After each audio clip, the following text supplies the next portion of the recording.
Buongiorno e buon lunedì, rieccoci in diretta in questo inizio settimana, una settimana che si annuncia con molte novità per i prossimi mesi estivi. È atteso infatti a breve, entro questa settimana, il nuovo decreto del Premier Draghi per le riaperture, per le prossime, il calendario delle prossime riaperture, ed è infatti riunita, si attende oggi, la cabina di regia che dovrà esprimersi in primis sul coprifuoco. Dalle indiscrezioni di queste ultime ore sembra che si andrà verso uno slittamento dell'orario di coprifuoco dall'attuale 22 alle 23 e così poi per arrivare forse già dai primi giorni di giugno ad una cancellazione totale del coprifuoco. Ma si attendono anche novità proprio su fronte riaperture per tutti quei settori che ancora non sono riusciti a ripartire o sono ripartiti solo a metà. Pensiamo ai centri commerciali, ma pensiamo anche a tutto quello che ha a che fare con i matrimoni, la banchettistica e poi i parchi permanenti, che proprio la settimana scorsa sono scesi in piazza per chiedere di anticipare la riapertura al momento prevista per il 1° luglio. E poi naturalmente c'è tutto il mondo legato alle piscine e alle palestre ancora fermi, e poi naturalmente c'è tutto quel settore che non va dimenticato, che è quello dei bar e dei ristoranti. Scusate, il microfono è scivolato, eccolo qui. Dei bar e ristoranti che hanno riaperto, sì è vero, ma con tante limitazioni, perché pensiamo che è possibile al momento servire i clienti solamente nei plateatici. Ma oggi è attesa anche la decisione del comitato dei tecnici, che dovranno pronunciarsi sui parametri, i famosi 21 parametri che al momento sono presi in considerazione per la determinazione della geografia di rischio del paese, le fasce rossa, gialla, arancione e bianca. Ebbene, dalle regioni il pressing per rivedere questi parametri a partire dall'R continuum più quello dei contagi ma quello ospedaliero, e quindi anche da questo punto di vista potrebbero arrivare in giornata delle novità. Ma facciamo un passo indietro, torniamo a quella che saranno le decisioni della cabina di regia e ne parliamo insieme al presidente di Confcommercio Belluno, Paolo Doglioni. Buongiorno Presidente, benvenuto. Buongiorno a voi. Allora io partirei proprio da qui, Presidente.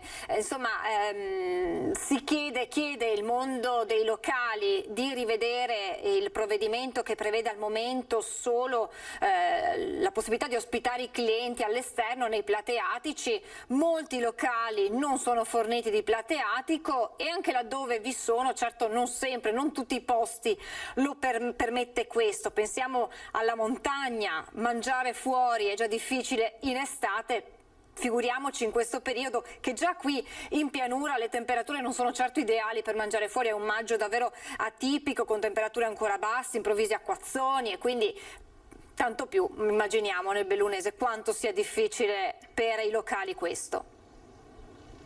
Certo, la montagna non è la priorità, e queste difficoltà di dover avere solamente lo sta mettendo in serio i ristoranti tutti. Ma poi vorrei sottolineare anche un fatto: noi abbiamo una quantità di bed and breakfast notevole nel nostro territorio, e come fanno a dar da mangiare ai loro clienti?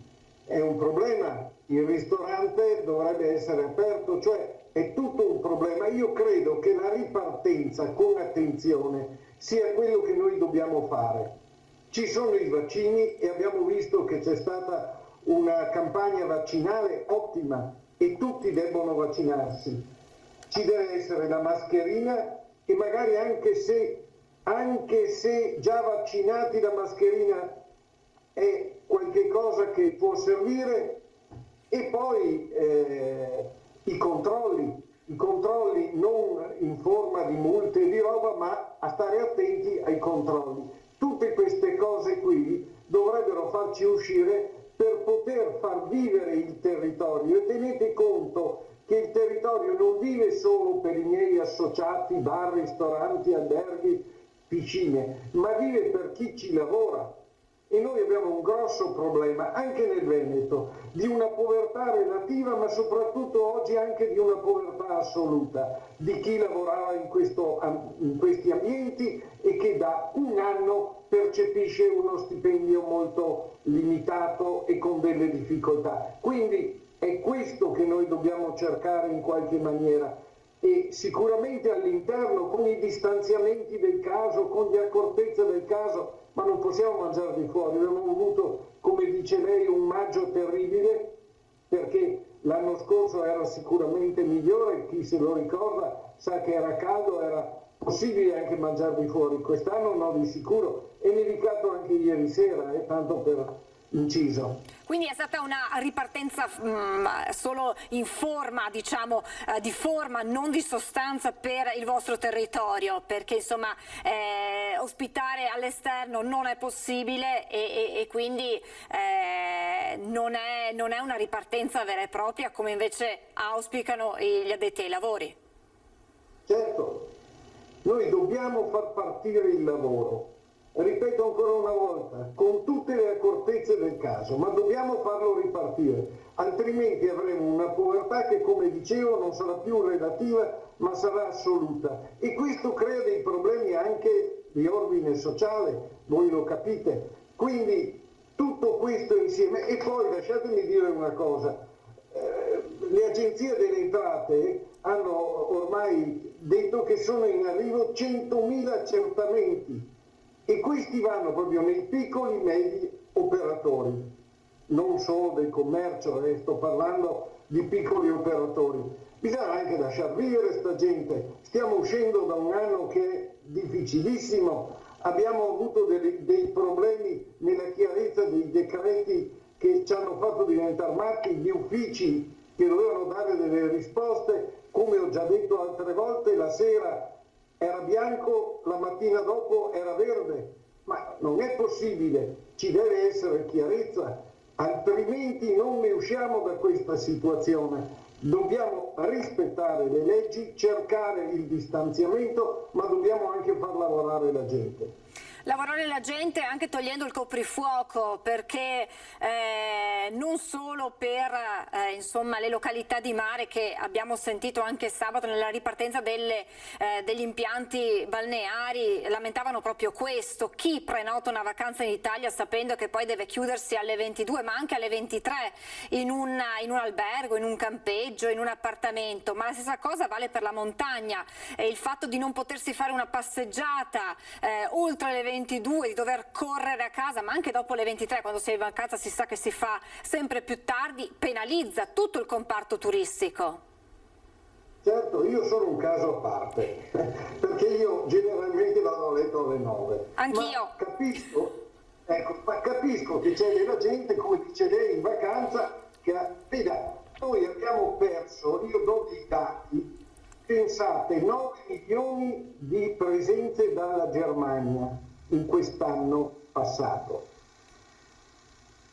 2,4 milioni dall'Austria, si è pressoché azzerato il turismo degli Stati Uniti d'America, la Cina che comunque aveva una buona è pressoché azzerato e lo stesso la Russia. Ma perché ho citato questi? Perché sono alto spendenti, è tutta gente che non va solo in vacanza ma acquista vestiario, acquista gioielli, acquista tanta roba qui da noi. Quindi noi abbiamo avuto, qui stavo parlando del Veneto solo, stavo parlando del Veneto, mi sono fatto un appunto, da 71 milioni di presenze siamo passati a 32. Pensate questa valanga, questa è una valanga di mancanza per tutto il territorio. E non sto parlando solo per l'associazione commercianti e turismo e servizi che io rappresento e sono anche vicepresidente del Veneto. No, sto parlando del territorio tutto. È un territorio che si è impoverito in maniera notevole. Allora, a parte qualcuno che come me e lei andiamo a letto presto, ma la gran parte dei giovani quando è in vacanza cerca di sfruttare al meglio tutto quanto, discoteche e quant'altro, tutto tutto questo ha del personale all'interno, del personale che crea reddito e che ha reddito poi spendibile. Senza di questo noi abbiamo una povertà che dietro l'angolo, e quindi ecco perché dobbiamo partire. Di contro tutti i virologi ormai dicono che per fortuna sembra che questo virus sia calato, e io dico ancora una volta, attenzione, avremo i vaccini e tutti devono farli. Io veramente lancio un messaggio: chi non li fa non fa un interesse né a se stesso né alla collettività, e quindi venga anche i licenziamenti di chi non vuol farlo, perché non è che danneggi solo lui, ma danneggia tutti quanti. La bella stagione e le accortezze, e allora ecco che magari ripartiamo, e ripartiamo forti tutti quanti insieme. Presidente, intanto il vostro territorio aspetta con grandi aspettative, scusi il gioco di parole, la tappa, il tappone dolomitico Sacile Cortina, una Cortina, noi l'abbiamo vista proprio per il nostro telegiornale sabato, desolatamente vuota, o perlomeno insomma non come ci si aspetterebbe fosse. È davvero il momento, l'evento per voltar pagina e per iniziare una stagione estiva come si deve, questo appuntamento con il Giro d'Italia?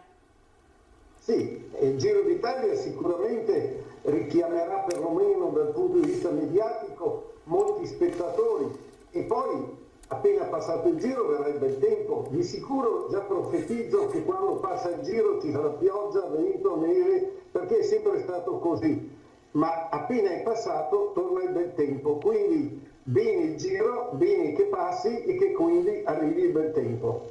Cosa significa ospitare l'arrivo di una tappa così importante del Giro d'Italia per l'indotto anche del territorio? Beh, è un'immagine prima di tutto, e secondo è gente che consuma qualche cosa, che mangia, che vive, che il circo del Giro d'Italia è un circo importante, con tanti appassionati, fatto vedere da tante parti, e poi internazionale.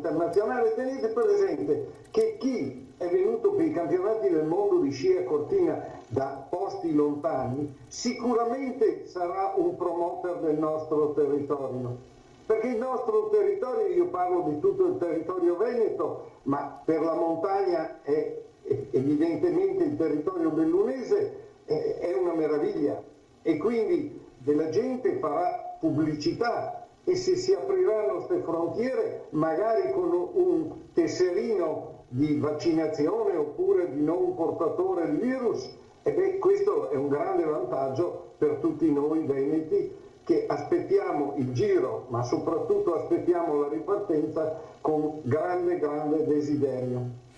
Presidente, si parla tanto di Green Pass anche proprio per le vacanze, di un certificato vaccinale oppure insomma di buono stato di salute per sintetizzare. Si parla dell'importanza di vaccinare gli operatori del turismo. Lei stesso ha sottolineato l'importanza per tutti di vaccinarsi. Sul fronte proprio turismo, che cosa si sta facendo, che cosa state facendo come categoria proprio per coprire, per dare un'immagine di turismo Covid free al resto d'Europa? Allora, tre sono le cose che da tempo io dico. Una è l'emergenza sanitaria, una è l'emergenza economica e la terza è l'emergenza psicologica. Veda, tempo fa a dei colleghi vostri io fortemente ho detto: sono stufo di vedere per 24 ore al giorno parlare di Covid, perché se a un bambino parlano dell'orco tutti i giorni per 24 ore, quello non esce più dalla sua stanza, e questo è uno dei motivi. Detto questo, noi dobbiamo dare la sicurezza a chi viene di non essere infettato. Ecco perché dicevo che chi non vuole vaccinarsi non venga neanche assunto, e chi non arriva con un certificato che può infettare gli altri, lo stesso non può entrare in certi posti. È una questione proprio di sopravvivenza e non riguarda il singolo. L'ho già detto più volte: se uno non vuole vaccinarsi contro il tetano, affari suoi, affari suoi, perché se prende il tetano magari ci lascia anche la pelle. Ma chi non vuole vaccinarsi contro una pandemia di questo genere può danneggiare chi si è vaccinato, perché c'è il 96, il 97%, ma c'è sempre uno spazio per potersi essere infettati e quindi questo va lasciato a casa. Presidente, è stato molto chiaro come sempre, grazie davvero per la sua analisi della situazione e torneremo a risentirci quando la stagione estiva sarà partita per vedere davvero come sta andando anche nelle nostre splendide montagne bellunesi. Grazie davvero a Paolo Doglioni, Presidente di Confcommercio Belluno. Grazie ancora e buon lavoro. Grazie Presidente.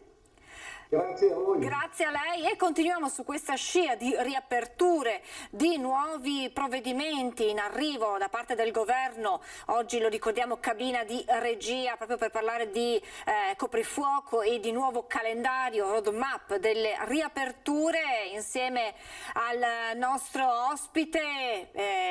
Mi faccia sapere la regia se abbiamo già in collegamento il nostro Nicola Palumbo per parlare appunto di coprifuoco, di riapertura, di ripartenza. Eccolo, buongiorno, ben ritrovato Nicola Palumbo, consulente aziendale, buongiorno a lei. Eccoci. Allora, ne abbiamo appena parlato con il Presidente di Confcommercio Belluno di quanto sia importante rivedere un po' quello che è il piano delle riaperture, a partire dal coprifuoco, perché un coprifuoco alle 22 ma anche alle 23 e in un periodo di estate, di ripartenza del turismo, significa penalizzare tutti gli operatori del settore e fermare, bloccare le prenotazioni. Ce lo diceva il sindaco di Jesolo sabato, Zoggia, dicendo: ma chi viene, chi si prenota una vacanza a Jesolo che è nota per i suoi locali, se sa che poi alle 22 o alle 23 deve starsene in appartamento o in campeggio. E dall'altra parte ci sono ancora dei settori fermi al palo che attendono davvero di poter ripartire. Ma allora guardi, certo, sono sicuramente punti molto importanti e bisogna anche capire che stiamo andando molto bene come epidemia, come dati che ogni giorno sono migliori, però non siamo ancora fuori. Io osservo cosa succede attorno a noi a livello europeo e Spagna a parte, che però è un competitor dal punto di vista turistico. Altre parti hanno ancora coprifuoco, Germania, Francia addirittura alle 19, se non sbaglio lo porteranno alle 21. È una misura antipatica, coprifuoco, per alcuni versi anche poco utile ora, soprattutto perché si è capito bene che stare fuori, stare all'aria aperta non porta grande rischio e quindi dovremmo essere spinti a stare fuori invece che essere costretti a stare in casa.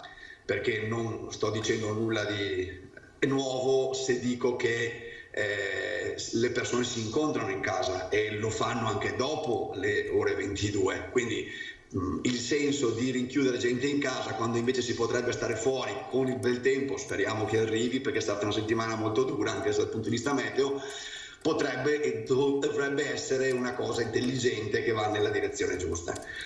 Oggi diceva bene, c'è questo incontro, io non credo che verrà tolto, penso che verrà portato alle 24 alla peggio, perché mi pare aver inteso che la linea del governo Draghi sia quella di fare piccoli passi irreversibili, quindi si va alle 24 per non tornare più indietro e poi si andrà a la rimozione del coprifuoco e per non rimetterlo più. Un altro punto secondo me importantissimo è quello delle fasce colore, perché oggi le cose vanno bene, ci sono buoni dati, non ci fa pensare niente che si possa andare in una fascia più restrittiva, però dobbiamo capirci bene, perché se noi vogliamo davvero dire guardate che oggi iniziamo ad aprire, stiamo già iniziando ad aprire e lo faremo in maniera non reversibile, la fascia colore invece mi può far tornare indietro. Quindi mi aspetto che si cambi sistema, che si torni a un sistema nazionale, centrale, in cui si decide per tutti cosa è bene, cosa è no, cosa si può fare e cosa no. Forse credo che sia. Mi perdoni sì. se la interrompo, da questo punto di vista quello che le regioni sulle quali cercano di spingere le regioni è quello di rivedere perlomeno i parametri, se si vuole mantenere il sistema delle fasce, però perlomeno rivedere i parametri per determinare queste fasce, quindi l'area contigo ospedaliero e anche tener conto di quante vaccinazioni un territorio ha fatto. Senza dubbio, poi È chiaro che se le cose vanno bene, questi dati, questi parametri anzi lasciano un po' tempo che trovano, nel senso che chiaramente si va sempre di più verso delle aperture. È ovvio però che non possiamo sapere, non abbiamo una sfera magica, non possiamo sapere cosa accadrà da qua a 3-4 mesi. Quindi sono d'accordo sull'idea di rivedere i parametri, credo anche che andrebbero capiti bene, nel senso che l'R-Conti non è l'unico parametro che ci porta oggi ad essere arancioni, gialli, rossi o bianchi, ma ci sono anche altri parametri che vengono sempre intesi poco, considerati poco, ma che invece hanno una loro valenza, l'incidenza per esempio o anche l'indice di rischio. Quindi bene cambiare, io andrei per togliere il sistema, nel senso che è andato molto bene, una delle poche cose che sono andate bene secondo me in quest'inverno, perché ha consentito ad alcune zone d'Italia di rimanere parzialmente aperte, cosa che invece altrove a livello europeo non è stato fatto, sono state fatte delle chiusure nazionali. Oggi però non ha più senso. Dice bene chi sostiene che il turismo deve essere incoraggiato e una chiusura che ci può essere da una settimana all'altra non lo incoraggia certamente, perché insomma uno arriva qui che ha dei bar aperti e magari dopo 10 giorni li ritrova chiusi. Con quale spirito uno prenota?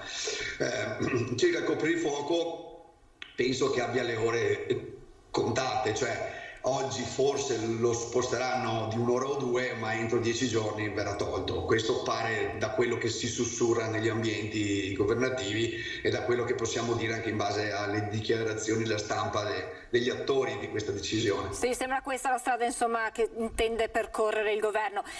Dottor Palumbo, ci fermiamo per circa 3 minuti e poi torniamo di nuovo in diretta con lei in attesa dell'arrivo del Presidente Zaia. Tra pochissimo. Va bene, a tra poco. Grazie. Rieccoci in diretta insieme a Nicola Palumbo per parlare di riaperture, di coprifuoco, con la cabina di regia che si riunisce oggi proprio per decidere su questo. Tutto si gioca molto sulla campagna vaccinale, dottor Palumbo, e c'era una sfida tutta italiana rappresentata dal vaccino Reitera, una sfida, una partita persa subito, sin dalla partenza possiamo dire, purtroppo. Sì, una brutta cosa se posso dire, perché sono stati messi soldi pubblici e non pochi e secondo me, visto che queste sono state scelte prese dal precedente commissario all'emergenza Arcuri, credo che il ex commissario debba darci delle spiegazioni. Non è la prima cosa che sbaglia, non è la prima spesa che viene così e buttata lì e poi sprecata. Dai banchi con le rotelle al vaccino Reitera ad altre cose io non ne ricordo una giusta. Sono soldi di tutti, siamo in emergenza, non abbiamo risorse e ci permettiamo il lusso anche di sprecare soldi. Questo vaccino italiano che è partito tardi e che tutti all'interno della comunità scientifica avevano posto come un esperimento di grande dubbio, perché è difficile porre in una fase 3, quella della sperimentazione tra la gente, con altri vaccini in circolazione. Sarebbe stato molto difficile capire davvero se quel vaccino sarebbe stato efficace oppure no, e lo dicevano tutti fin dal primo giorno. Noi abbiamo comunque messo i soldi, un fallimento scritto fin dal primo giorno che oggi trova una sua affermazione e che qualcuno prima o poi dovrebbe anche dirci perché, e dovrebbe anche, secondo me, pagare. Scusi se sono molto schietto, cioè noi non possiamo andare avanti in Italia ad avere persone che spendono i nostri soldi e lo fanno in modo scritto di reato, senza logica, gettandoli dalla finestra. A me questa cosa qua fa impazzire, perché se in un'azienda una persona si permette il lusso di sprecare €1 viene mandata a casa, qui invece trova un altro posto, viene allocato in un altro ente pubblico, si trova un altro parcheggio. Ecco, questa roba a me manda fuori di testa, totale, cioè sono davvero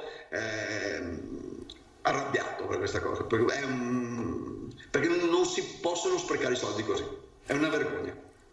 Tornando al tema delle riaperture, abbiamo parlato di settori che sono partiti a metà, pensiamo a bar e ristoranti che possono ospitare i clienti solo nei plateatici, molti non ce l'hanno, questa primavera così bizzarra non facilita le cose, ci sono altri settori invece proprio fermi, pensiamo alle palestre, alle piscine, pensiamo ai parchi permanenti, a tutto quello che ruota intorno alle grandi cerimonie. C'è bisogno anche per questi settori di accelerare i tempi? senza dubbio, e ci sono anche delle distinzioni. Cerimonie, soprattutto i matrimoni, oggi non è consentito fare un banchetto ad oggi, però è consentito andare a cena nel medesimo posto. Quindi se per assurdo delle persone andassero a cena prenotando al proprio nome e non a nome degli sposi, potrebbero andarci, mentre non potrebbero fare un matrimonio. Ora capisce che questa regola ha una follia in sé, perché cosa cambia tra il matrimonio e una cena? È la stessa cosa, o un pranzo, è la stessa cosa. Possiamo forse dire non ai balli, non alla festa, ma una cena è una cena. Altre cose che possiamo dire è che abbiamo imprenditori che sono veramente bravi e che hanno fatto capire a tutti in quest'anno e mezzo cosa significhi farlo, ovvero sia mettere passione, mettere impegno, andare oltre solo all'aspetto economico, non pensare solo a un reddito, a un ritorno, all'aspetto così finanziario, ma investire la propria anima, la propria vita in qualcosa che per loro è molto importante, perché un anno e mezzo in questa condizione, con l'incertezza totale, con costi che non si sono mai azzerati, essere ancora lì, pronti a inventarsi soluzioni nuove per poter aprire, o essere ancora in attesa, come le palestre che sono chiuse da 7-8 mesi, qualcosa di assolutamente lodevole per chi ce l'ha fatta, e credo che manchi davvero poco, credo che manchino, mi sembra che sia il 1° giugno la data di apertura, ormai manca 10 giorni, 15 giorni, teniamo duro e poi tornerò in palestra, ne ho bisogno e torneremo tutti, anche per dare una mano al settore. Torneremo alla normalità quanto prima, ce lo auguriamo tutti. È arrivato il Presidente Zaia, grazie davvero a Nicola Palumbo, buon lavoro. Arrivederci, grazie, buon lavoro, andiamo a Marghera. Ecco qua. Allora, intanto ribuongiorno a tutti, buon inizio settimana e iniziamo bene anche con i dati anche oggi. Tamponi rapidi 4.595.000, molecolari 5.233.000, in totale sono 9.828.000. 9.828.000 la somma di rapidi e molecolari. Nelle ultime 24 ore, considerate che sia sempre il lunedì, fine settimana, eccetera, 173 positivi. Cioè, 173, vi faccio notare che sono 24-25 positivi a provincia, tanto per darvi la dimensione anche del fenomeno. Allora, i 173 positivi su meno di 10.000 tamponi, 9.147, perché di conseguenza i tamponi sono pochi, no? Perché il contact tracing si sta letteralmente comprimendo, si dà un'incidenza, una prevalenza di 1,89, vedete che siamo sempre sotto il 2. I positivi dall'inizio del 21 febbraio 2020 sono 420.351, quelli che noi abbiamo scovato con quasi 10 milioni di tamponi. I positivi ad oggi ovviamente decrescono velocemente perché non sono più rimpinguati da nuovi positivi, sono 15.510. Per fare un conto della serva sono 200 per provincia, più o meno, 7-14, sono 210, 220 per provincia. Mediamente una provincia ha un centinaio di comuni, vuol dire che ce ne sono 2 per comune. Quindi stiamo parlando di aspetti residuali. I ricoverati in totale siamo scesi sotto quota 1.991, come avete visto. Meno 1, vedrete che la contabilità di domani sarà molto più importante perché avrà tutti gli aggiornamenti. Comunque siamo scesi sotto i 1.000 e questo è importante. Allora, come sono distribuiti questi 991? 871 sono in zona non critica e 120, che è il numero invariato, sono in terapia intensiva.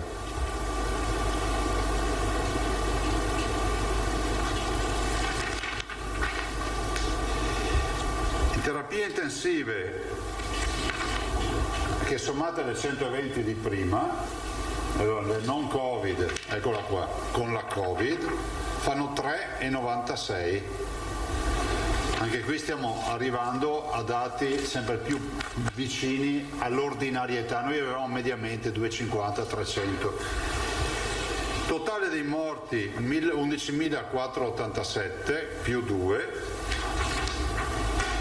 totale dei dimessi 21.290.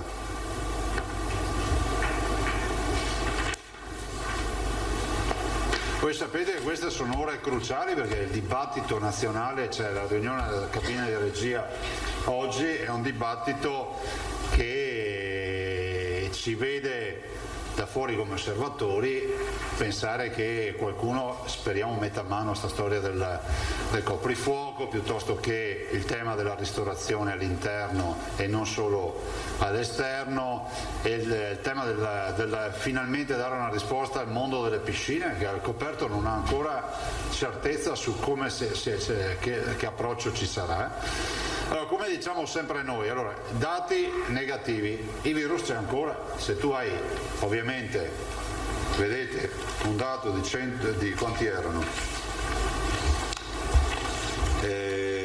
173 positivi, anche se in maniera così al lumicino, ma c'è. I dati positivi quali sono? Sono che dove abbiamo vaccinato scompare la categoria vaccinata dai ricoveri. Quindi vuol dire che il vaccino funziona. Dall'altro è pur vero che quello che prevedevamo, nonostante le Cassandre, penso che abbiate anche voi non apprezzato, ma subito tutte le previsioni possibili negativi con l'apertura del 26 aprile, penso che ci sia gente che si sia giocata tutte le proprie fortune nel dire che perché la sfiga arrivasse addosso alla comunità. La verità è che sono stati tutti sbugiardati.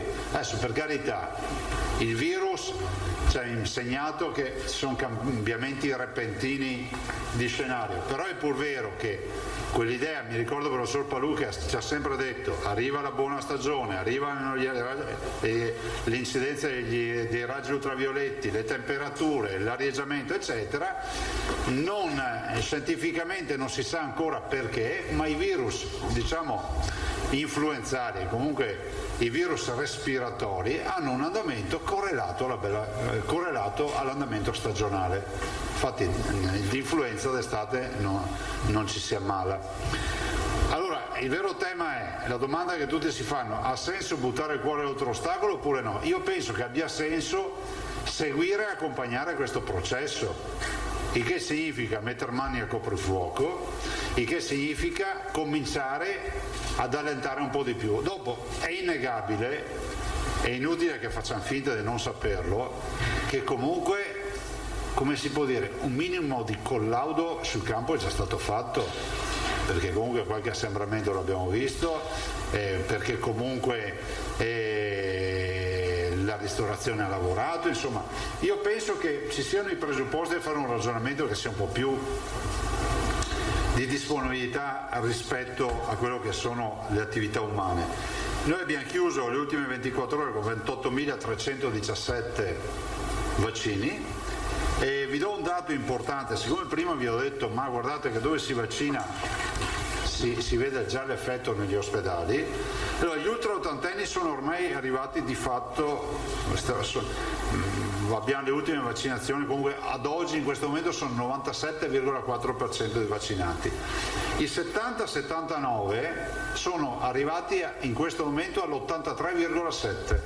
Vi ricordate che c'era, ma chissà se si vaccineranno e AstraZeneca e su esatto. I 60-69, tenetevi duri, sono al 78%. Perché? Perché tra i vaccinati gli ultimi che si sono prenotati che verranno vaccinati. Io vi do sempre dato vaccinati più i prenotati che abbiamo in lista. Ma dei 60 al 69 guardate siamo veramente ormai agli sgoccioli, quindi il 78% è un bel dato, io immagino che chiuderemo anche qui all'80%. I 50-59 fatta così in sordina, abbiamo iniziato, ve lo ricordate, non venerdì scorso e venerdì prima, cioè vuol dire che in 8 giorni lavorativi, 9 giorni di vaccinazioni, siamo già al 65%, quindi tra vaccinati e prenotati. Il 40-49 tra vaccinati e prenotati, così potete fare una tabellina, il 41%. Ovviamente ragazzi, stiamo parlando di 2 giorni di prenotazione. Dico subito, ci sono ancora 2000 posti liberi, non di più. Quindi tanto invito tutti ad affrettarsi, chi ha deciso di vaccinarsi, perché adesso non ci sono più gli slot dedicati ai 50-59 che sono diversi dai 40-49, adesso dai 40 anni in su gli slot sono uguali per tutti, chi prima lì arriva meglio alloggia. In questo momento abbiamo circa 2000 posti liberi, quindi coloro che mi stanno ascoltando vi leggeranno domani, sappiano che 2000 posti ce li abbiamo in queste 24 ore. Domani vi facciamo una sorpresa, dal 9 al 16 di giugno, ma li trovate domani, avremo 80.000 posti nuovi.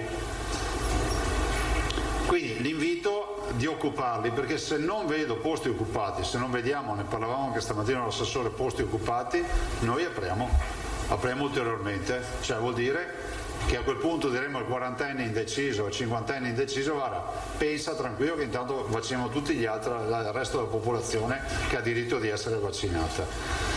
E considerate che l'assessore sta tentando di chiudere anche il tema, che so, dei GREST, dei centri estivi, di vaccinare gli operatori, quindi se questi 80.000 posti non vengono occupati, noi ne abbiamo di categorie da vaccinare. Considerate che dai 40 anni in su, insomma, io spero che i quarantenni diano un colpo di reni domani quando vedranno, già oggi con i 2000 posti, ma domani con gli 80.000, perché è un buon incentivo per crescere ancora di più.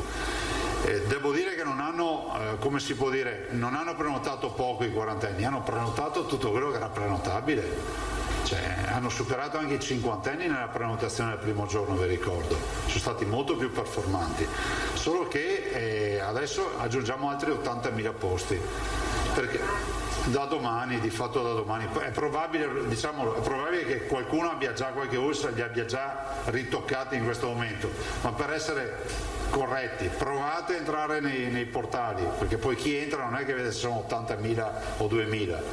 Finché c'è posto prenotatevi, sappiate che nelle 24 ore 80.000 ci saranno.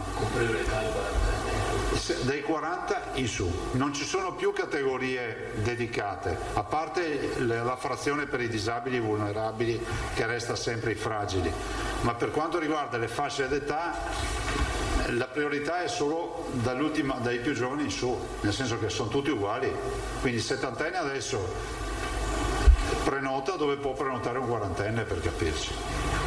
Però insomma i settantenni hanno superato l'83%, cioè direi che hanno fatto un gran bel lavoro. E quindi con questi presupposti io penso che si possa dire che la campagna vaccinale in Veneto sta andando alla grande, sta andando bene. Lasciatemi ringraziare ancora una volta tutti i vaccinatori e coloro che lavorano o prestano volontariato presso i centri vaccinali. Ricordo che sono 60 centri vaccinali, oltre 60 ormai, 1300 persone. Sono partiti anche quelli aziendali che vanno per classi di età, non per l'azienda. Mi sono arrivate ad esempio le foto stamattina di Ermec di Riello su Verona e hanno già 4.000 prenotati. E questa è una bella azione che alcune aziende hanno deciso di fare, penso appunto a Ermec, Riello, penso a Luxottica, a Marzotto, a Valdagno, quindi in provincia di Vicenza, e poi ce n'è un altro, non mi sono dimenticato. Poi sui centri del litorale, insomma si sta facendo un bel lavoro di squadra. Ci mancano vaccini, questo ve lo voglio sottolineare, ci mancano vaccini. Noi mediamente nelle prossime 2 settimane avremo una fornitura di circa 200.000 dosi a settimana, cioè capite che non vedrete grandi numeri per noi, perché noi cosa volete? Ne facciamo i primi giorni e riusciamo a farne anche 42-43.000 e dopodiché per arrivare, come si dice in Veneto, per tirar notte, per arrivare a sera, cioè arrivare alla fine di 7 giorni, cerchiamo di diluirli proprio per non star lì a chiudere i centri vaccinali durante gli ultimi giorni della settimana di fornitura. Però 200.000 vaccini sono pochi, per noi 200.000 potrebbe essere la fornitura per 2 giorni, tanto per dare una dimensione. Purtroppo è una fornitura da una settimana. Però insomma si va avanti e i risultati si vedono e di questo siamo soddisfatti. Ci sarà una circolare che firma la dottoressa Russo, io ve lo dico perché è in redazione, in modo tale che cominciamo a annunciarla senza che ci sia troppo che stabilisce che l'ultima settimana del richiamo, la famosa sesta settimana, per comprovati motivi può essere anticipata fino a 35 giorni, cioè i 42 possono diventare 35. Non so se mi sono spiegato. Impegni di lavoro, uno ha già fissato le vacanze, cioè cerchiamo di agevolare tutto quello che è agevolabile e senza complicare la vita ai cittadini. Sì, grazie, i 21 per gli oncologici confermati. Non perché il vaccino funzioni meglio, ma perché prima gli diamo la copertura meglio è. Cioè una persona sana che comunque fa una vita che riesce a vivere e diciamo a tutelarsi con la mascherina, non è immunodepressa eccetera, se invece farlo 21 o fa 35 o 42 cambia niente. Invece sull'oncologico 21 giorni e si fa, ma loro lo sanno. Se avete domande? Dosato, Arganti, Giannuzzo, Lidone. Sì, Presidente, lei stesso ha accennato in apertura alla cabina di regia del governo che si riunisce oggi. Le richieste delle regioni e la sua in particolare per quello che ci riguarda sono note, insomma sono abbastanza note. Ha avuto un feedback, ha avuto una qualche anticipazione sull'orientamento del governo, ad esempio per quanto riguarda il coprifuoco? No. Però resto, guardate, come sapete io sono sempre stato molto prudente e continuo ad esserlo, cioè non andrò mai a dire a un cittadino che il virus non c'è o peggio ancora non c'è mai stato o peggio ancora non crea problemi. Però è pur vero che le attività umane, anche a rischio assembramento, le abbiamo di più nelle ore diurne fino alle 10 di sera che dalle 10 in poi. È innegabile che il coprifuoco diventa, come si può dire, rischia di diventare uno strumento, come si può dire, di coercizione, fra virgolette, della libertà, ma dal punto di vista sanitario non è che uno è più esposto a mezzanotte all'assembramento, perché il tema del virus è l'assembramento. Il vero tema sono il rispetto delle linee guida. Prendiamo i ristoranti, i ristoratori hanno adottato le linee guida, sono stati i primi, sono formati per le linee guida. Fra l'altro vi dico già che è stato approvato il primo tampone fai da te, è stato autorizzato, evito di dirvi la marca che dopo non ci becchiamo un altro studio anche su sto tampone, per cui vuol dire che la prospettiva da qui ai prossimi giorni nell'autosomministrazione noi l'avevamo fatto ante litteram prima di tutti al mondo. Vabbè, hanno voluto farsi arrivare ultimi, ok, ve l'avevo detto quel giorno che saremmo arrivati ultimi. È stata approvata di una ditta straniera famosa, una multinazionale, quindi avremo anche la possibilità di avere un tampone rapido da tenere in tasca, comprarsi in farmacia o al supermercato, non so dove si andrà a comprare, che non è altro che lo spacchettamento del tampone nasale che facciamo adesso, che è una scatola da 80, 100, 50 tamponi, poi saranno venduti uno ad uno. Quindi anche questo, rispetto che so andare al ristorante, una riunione, poi ognuno di noi si regolerà. Mi si dice che il costo dovrà essere anche abbordabile, so qualche euro, quindi uno dice faccio la comunione del boccia, che è tipica di questo periodo, la comunione. Uno dice ho 20 invitati, ci metto sopra qualche euro e magari ci facciamo tutti il tampone, evitiamo che la nonna magari o il nonno si infettino. Questa è la filosofia. Quindi io non lo trovo più un tabù parlare dell'eliminazione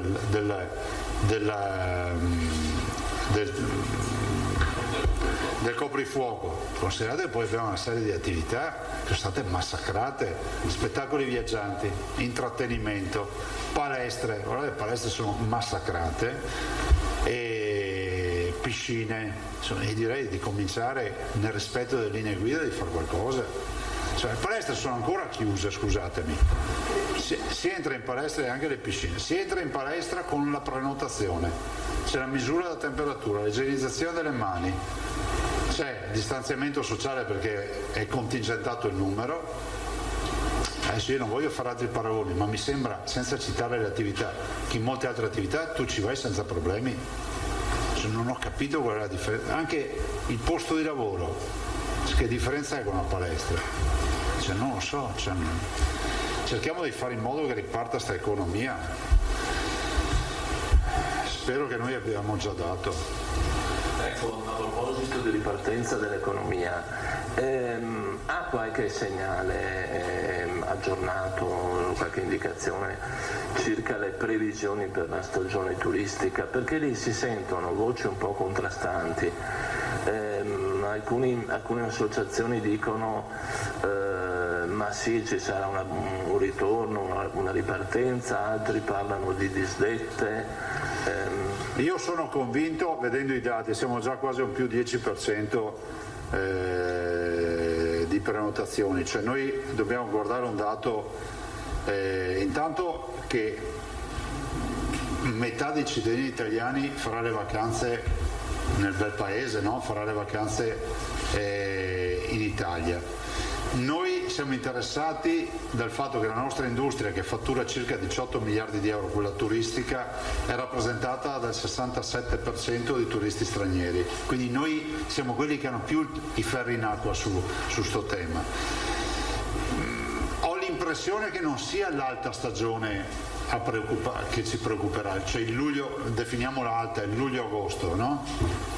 Ma che la vera perdita, se mai ce l'avremmo, sia nella fase iniziale della stagione estiva, perché capite che la comunicazione del coprifuoco, la comunicazione del Green Pass, la comunicazione di molte restrizioni, è inevitabile che non stimoli uno a dire poi il 1° di giugno vado a farmi la vacanza al mare o vado da qualche parte, perché sa già che ha delle restrizioni. Per questo è fondamentale che la cabina di regia valuti bene questo aspetto, perché avrà una ricaduta non indifferente. Fino a ieri c'era solo l'aspetto sanitario, oggi ce n'è uno molto più pesante che quello economico. Le chiedo un'ultima cosa, così la accontento, sono 3, so che lei è affezionato a questo numero. È il numero perfetto. Il vaccino Reitera rischia di fare una brutta fine, perché la Corte dei Conti, il vaccino Reitera, ricordo a me stesso, è il vaccino italiano, arriviamo un po' in ritardo, diciamo buoni ultimi, comunque ci sono mesi e mesi di sperimentazioni, di test, di investimenti. La Corte dei Conti ha contestato dei finanziamenti pubblici per l'ampliamento del processo industriale, c'è il pericolo che la produzione di questo vaccino, che è l'unico vaccino italiano, si arresti. Ecco, come valuta questa cosa? Ma guardi, ho letto anch'io, le leggi vanno rispettate. Dopodiché, come si può dire, finanziare per arrivare a ultimi mi sembra che non sia già un grande merito, no? Perché sta roba qua l'abbiamo vissuta anche sui monoclonali e che poi con un colpo di reni siamo riusciti a convincere l'autorizzazione degli anticorpi monoclonali e quindi all'apertura dei mercati, ma anche lì c'era l'obiettivo di utilizzare solo quelli prodotti in Italia. Ho l'impressione che saremo ancora qui a aspettare. Servirà sto vaccino, non ve lo so dire, insomma, Fra l'altro, se non ricordo male, non è neanche RNA messaggero, se non ricordo male, è adenovirus. Non so. Alda Banzano. Buongiorno Presidente, buongiorno a tutti. Una serie di chiarimenti, Prego. per cortesia.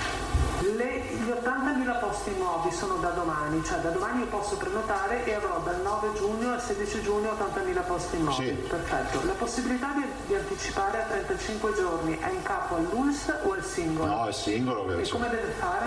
Si deve cancellare e rientrare nel sistema? Deve chiamare il numero verde? Come?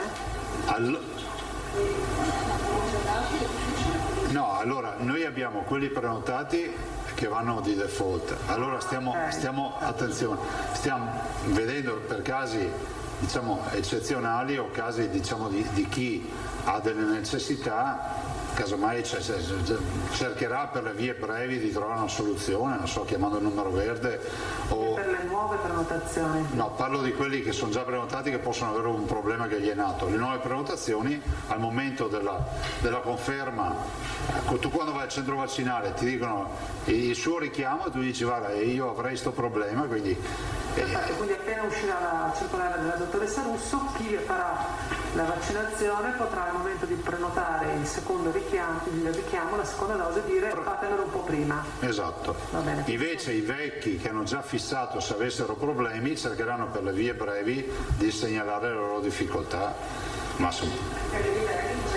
numero verde, centralino, chiamando l'ULS, insomma adesso noi, a dire la verità, cercavamo anche di trovare una soluzione informatica, però ho l'impressione che incasiniamo il sistema. Non è che abbiamo istanze, c'è qualcuno che ci dice devo andare a lavorare, ho una vacanza fissata, non so, quelle cose, insomma. Alcune ULS hanno ipotizzato di anticipare le vaccinazioni ai 16-18 anni, ci sono anche delle regioni che hanno già detto faremo i vaccini ai maturandi.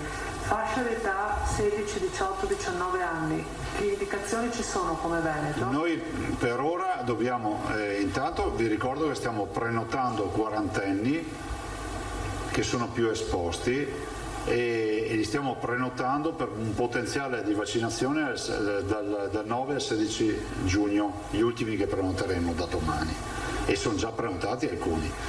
Dopodiché io la vedo in maniera molto semplice, liberi tutti, nel senso che poi dovremo tenere pressione sui centri vaccinali, non dovrà più rincorrere delle determinate categorie, e penso che tutti a quel punto abbiano diritto ad essere vaccinati. Lei la settimana scorsa, Presidente, aveva detto la settimana prossima, quindi questa immagino, avrà delle novità sul turismo. Parlavamo ovviamente di vaccinazioni. Sì, ma ancora non ci siamo perché abbiamo sempre il blocco di quarantenni. Stiamo lavorando però su questo, non posso anticiparvi nulla. Cioè, se avessimo vaccini vi direi tutto quello che abbiamo in mente, ne abbiamo parlato anche stamattina. Va bene. Scusi, ma ho veramente tanti flash. Sono qua apposta. Grazie. Il Veneto è sempre ai primi posti o al secondo posto per il numero di vaccini somministrati rispetto alle dosi ricevute. Ieri eravamo secondi veramente per un niente, mi pare 93,5 rispetto al 93,6. Quindi significa che a magazzino non abbiamo le scorte per i richiami, ma siamo sicuri che arriveranno? Abbiamo AstraZeneca, ce l'abbiamo da parte e abbiamo più di 50.000 dosi di AstraZeneca. Il problema è che adesso voi vedete percentuali alte di somministrazione con un magazzino anche di 100-150.000, perché pesa sempre di meno il magazzino, perché quella percentuale lì è su un magazzino, dovete considerare, per noi ormai di 2.300.000 dosi. Quindi le dosi per i richiami ci sono? Al momento sì. Va bene. L'altra cosa che invece le chiedo, i vulnerabili, nella tabella che voi diffondete ogni giorno e di cui lei prima dava alcuni dati, sono sotto il 70%. È un paradosso, cioè proprio perché sono dei vulnerabili dovrebbero essere i primi a vaccinarsi. Hanno gli slot dedicati. C'è una resistenza oppure ci sono delle difficoltà cliniche tali per cui non si possono vaccinare? Hanno slot dedicati. Ma noi non teniamo aperto, ci sono contattati alcuni anche dei medici di medicina generale, gli slot sono sempre aperti come diceva il Presidente. Probabilmente forse qualcuno aspetta, cioè non abbiamo indicazioni o motivo per pensare che ci sia un po' più di difficoltà. Ecco. Non aveva neanche più proteste, vi ricordate all'inizio, cioè NP non pervenuti. Ultima domanda, Presidente, avete indicazioni quando uno andrà all'estero per lavoro, per vacanza, per motivi propri e sarà vaccinato, dovrà continuare a fare il tampone e anche la quarantena? Dipende dai singoli paesi? Dipende dai singoli paesi. Se uno va all'estero, un italiano, c'è un'uniformità a livello europeo. Dopodiché dipende dai piani di sanità pubblica, cioè gli Stati Uniti, io non so cosa prevedano, però mi sembra di capire che ormai la direzione sia la vaccinazione e il test antigenico rapido, che piaccia o non piaccia, ma fanno quello dappertutto in tutto il mondo. Quindi quello sarà. Considerate che noi siamo stati anche qui i primi a fare un certificato vaccinale con tutti gli estremi in italiano e in inglese, per cui i nostri veneti, quando hanno quello in tasca, vanno dove vogliono. E l'ultima, davvero? Prego. Il fatto di avere tutti questi centri vaccinali e tutta immagino il personale che ci lavora al di là dei volontari sta influendo sull'attività normale, cioè se uno ha bisogno di fare un banalissimo esame del sangue aspetta 10 giorni se non 2 settimane. pensate che la cosa possa ristabilirsi nel breve e medio termine? Decisamente sì, ne abbiamo parlato anche stamattina in riunione, cioè adesso noi vogliamo, come si può dire, tornare ad orientare l'attività all'ordinarietà o forse la straordinarietà.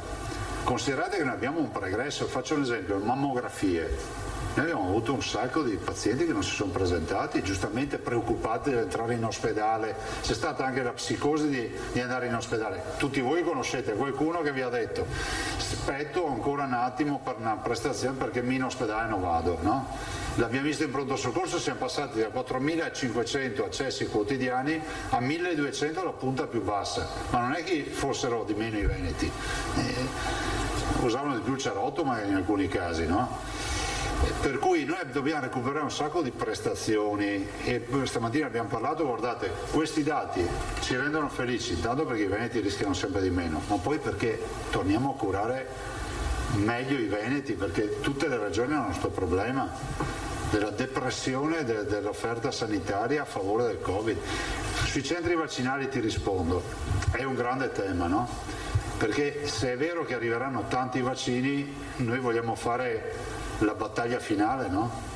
Cioè schierarli tutti, vaccinare i veneti e dopo chiudiamo, teniamo le strutture pronte per l'autunno, quindi stiamo aspettando giugno è la deadline, no? Sì, ma sì, perché se arrivano sti 20 milioni di dosi o 24 milioni a livello nazionale, vuol dire che a noi arriverà almeno 1.200.000, 1.300.000 dosi. Cioè, a noi dopo oggettivamente il giro del palo l'abbiamo fatto. Stamattina siamo a 2.311.000 dosi iniettate. Presidente, se posso, noi stiamo anche predisponendo un piano di recupero delle liste d'attesa, quindi complessivo diviso uso per uso, e quindi proprio un piano di recupero delle liste d'attesa complessivo in modo da recuperare tutte le liste d'attesa che sono in sospese, sia quelle che diceva il Presidente, sia quelli screening, ambulatoriale, specialistica, ma anche quelle degli interventi, pensiamo alla cataratta piuttosto che altri interventi che sappiamo, insomma, cito quello, sono stati sospesi, quindi stiamo predisponendo un piano complessivo. Sì, per dire alcune specializzazioni, come dice l'assessore, tipo l'oculistica, in alcune ULS sono stati tolti dalle vaccinazioni per recuperare gli 8 mesi, i 12 mesi della cataratta, per dire, no? O le maculopatie, sono tutte quelle attività che si possono fare.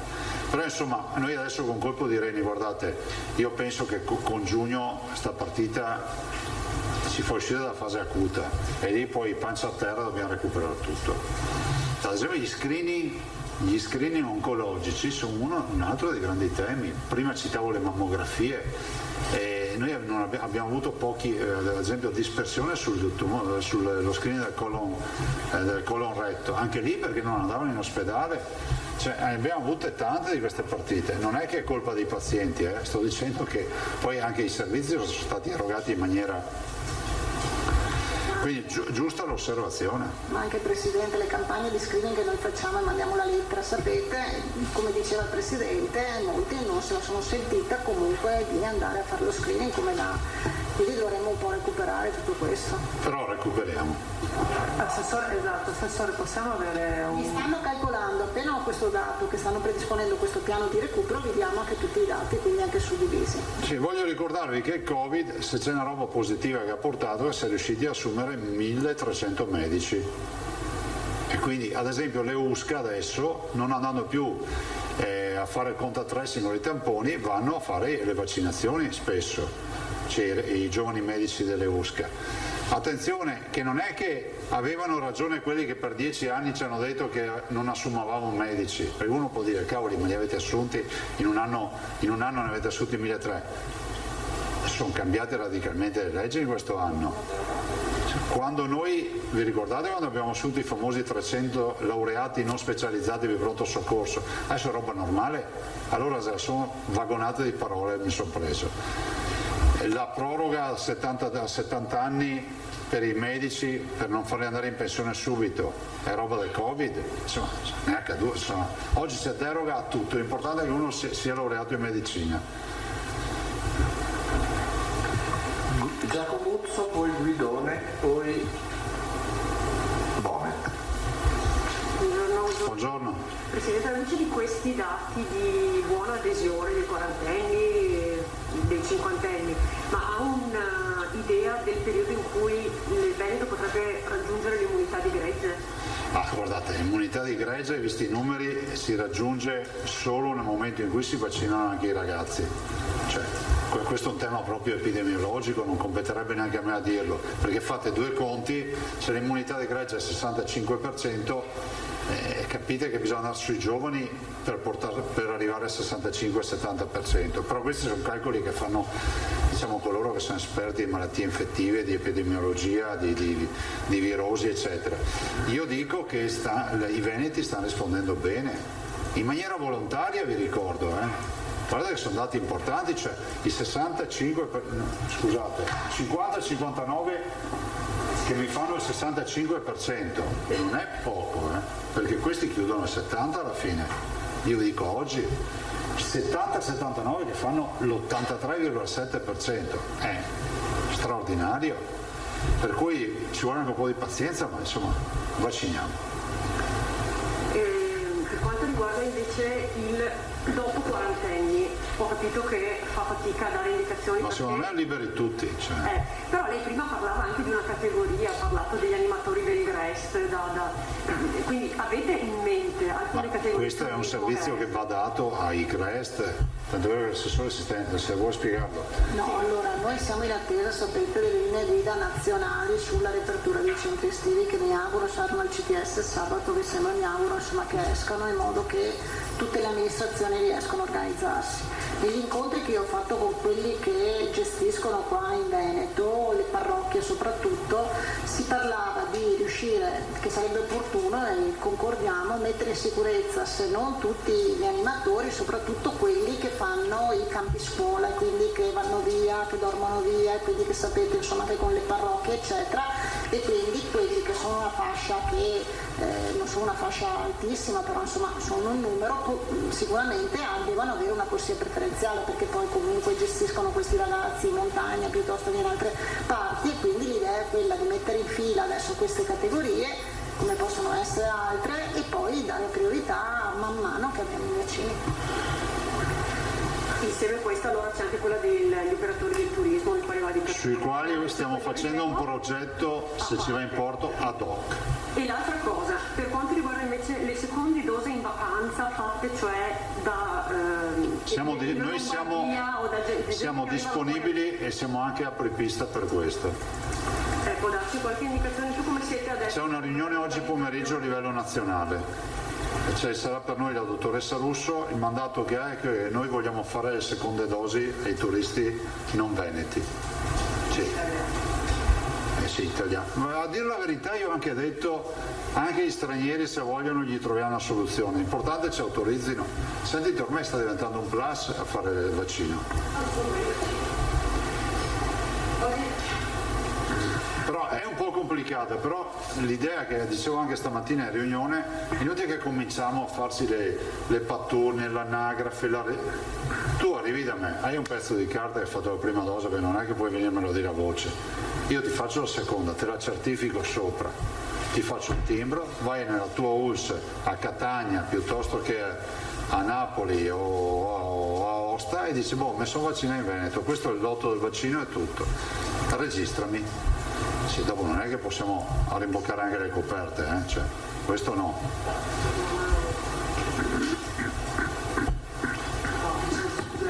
È difficile che uno che ha avuto il vaccino poi vada nella propria ULSS, dovrebbero parlarsi le ULSS. Però capite che noi abbiamo un'anagrafe vaccinale, siamo in grado, ma c'è mezza Italia che non è in grado di collegarsi, cioè, questo è il vero problema. Considerate che poi se guardate la permanenza media in Veneto, mi sembra che sia di 4,3 giorni, roba del genere, vorrebbe dire che mediamente uno arriva, si fa l'iniezione, rischia di farsi una giornata magari di un fiato così, febbretta, cioè, ho l'impressione che non siano molti quelli che fanno questa scelta, però se è un servizio da dare è giusto darlo ed essere i primi, perché noi siamo sempre dalla parte dei turisti.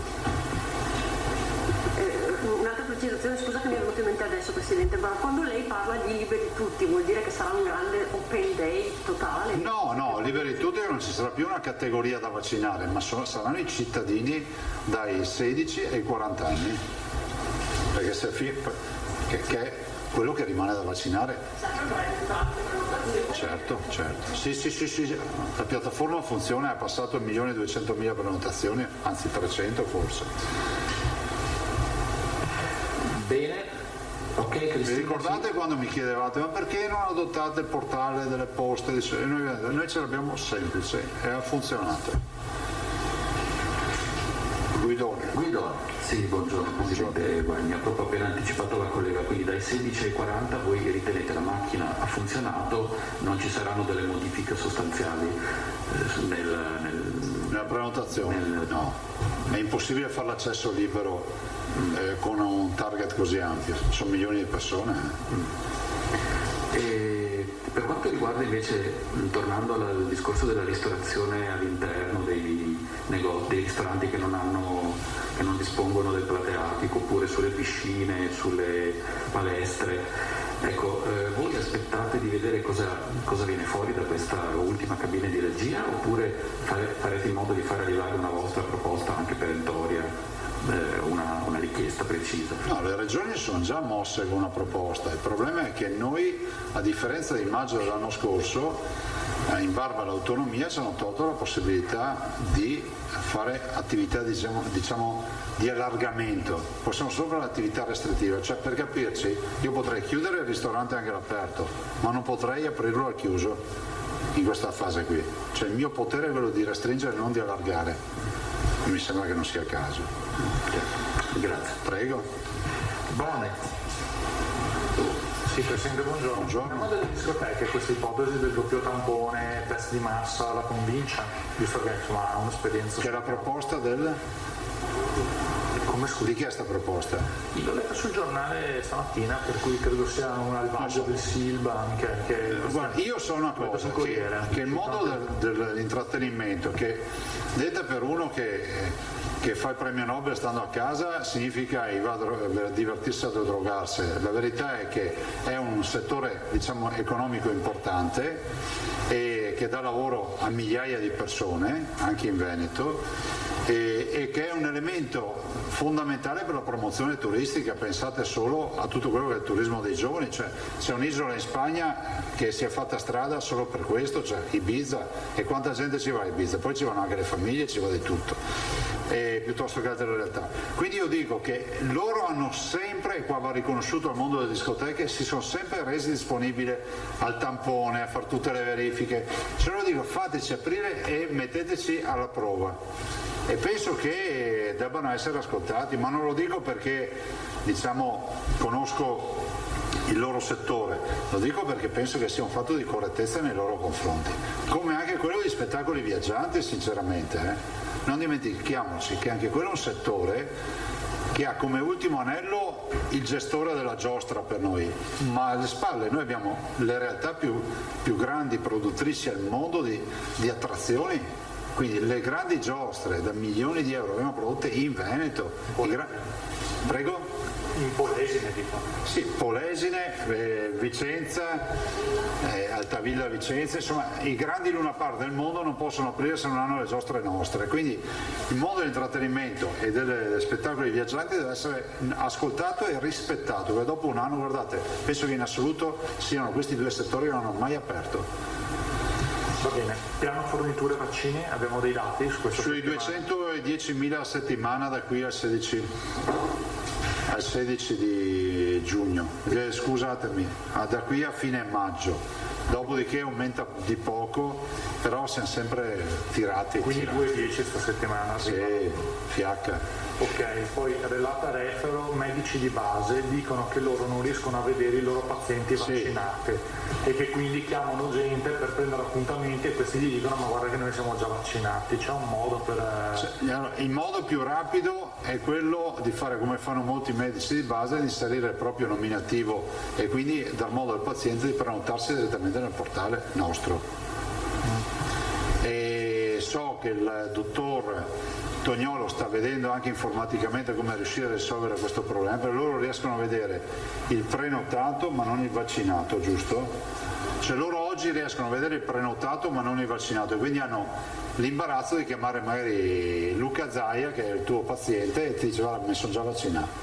Stiamo vedendo anche di fare questo, però è pur vero che se il medico X decide di entrare nel portale e assieme ai centri vaccinali c'è anche lui, in alcuni casi accade, e può farsi fare la prenotazione direttamente dal paziente sul portale. Dopodiché ci sono quelli che non riescono a prenotare, hanno bisogno della telefonata, quindi diciamo noi siamo disponibili a risolvere anche questo problema.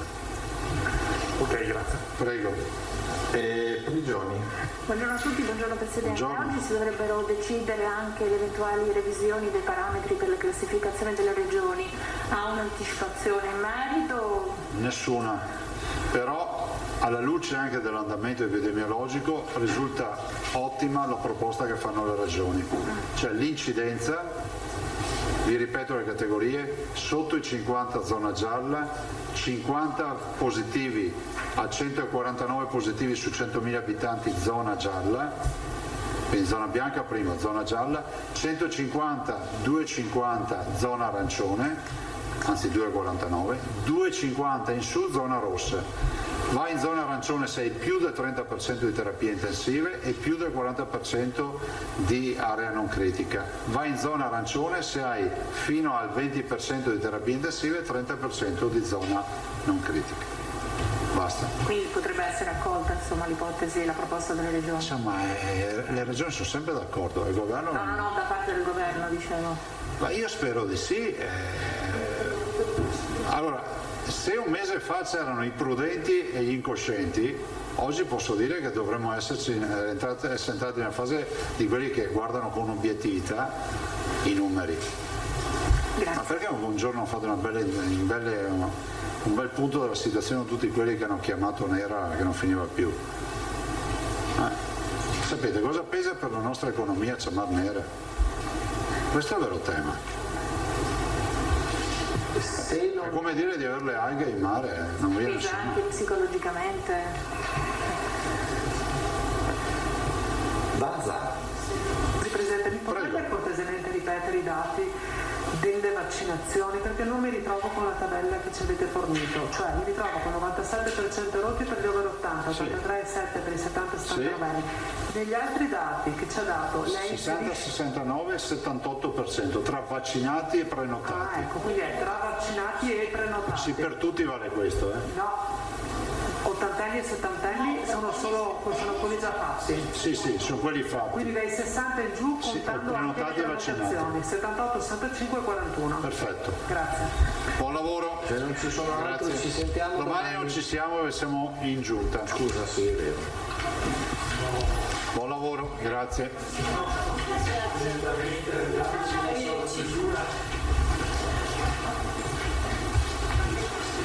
Rieccoci in diretta al termine della conferenza stampa del governatore Zaia, che come di consueto ha presentato il piano dei contagi e dei ricoveri in Veneto, iniziando proprio da qui e poi naturalmente facendo anche il punto fondamentale sulle vaccinazioni. Allora, dal punto di vista delle positività, un dato sia questo sia quello poi dei ricoveri, condizionato dal fatto che siamo ad inizio settimana, sapete poi che già domani ci sarà un numero diverso. Comunque ad oggi si contano 173 nuove positività nelle ultime 24 ore, così suddividendole tra le varie province circa 24 positivi a provincia. Questo dato ha un'incidenza dell'1,89% sul totale di tamponi fatti, naturalmente tamponi molecolari e test rapidi, numero inferiore rispetto alla norma, sempre perché fatti nel fine settimana, quando la conta è inferiore alla media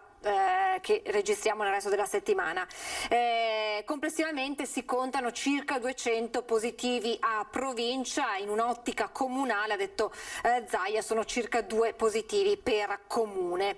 Sul fronte ospedaliero 991 le persone ricoverate in questo momento in Veneto per Covid, quindi si è scesi sotto la soglia di 1000 ricoverati, 871 in area non critica e 120 in terapia intensiva. Si registrano poi sempre nelle ultime 24 ore 2 decessi in più. Sul fronte vaccinazioni, dando uno sguardo rapido al solito bollettino giornaliero, ecco qui abbiamo complessivamente 2.311.293 dosi somministrate in Veneto dall'inizio della campagna vaccinale, quindi da fine dicembre, con 28.317 dosi in più nelle ultime 24 ore. Del totale abbiamo 1.625.302 prime dosi e 685.976 veneti che hanno invece completato il ciclo vaccinale. Questo si traduce in un 94,5% di dosi somministrate su dosi fornite. Eccolo qui il dato che vedete ora evidenziato. Naturalmente Zaia ha voluto sottolineare come ci sia sempre un magazzino per far fronte ai richiami, quindi in questo momento i richiami sono garantiti. Per quanto riguarda le varie fasce d'età abbiamo un 97,4% di ultra 80 anni già vaccinati, un 83,7% di over 70, mentre per quanto riguarda dai 69 ai 60 anni il 78% tra vaccinati e prenotati. Per gli over 50 in 8 giorni già il 65% ha ricevuto almeno una dose o almeno si è prenotato la propria vaccinazione, e per quanto riguarda invece gli over 40, sempre tra prenotati e vaccinati, già il 41 si è già raggiunto il 41%. Sapete che è stata aperta la prenotazione solamente venerdì alle 16. Ci sono ancora 2.000 posti liberi a disposizione per chi volesse vaccinarsi, ma da domani sarà possibile prenotarsi, perché ci saranno altri 80.000 posti disponibili dai 40 anni in su dal 9 al 16 di giugno.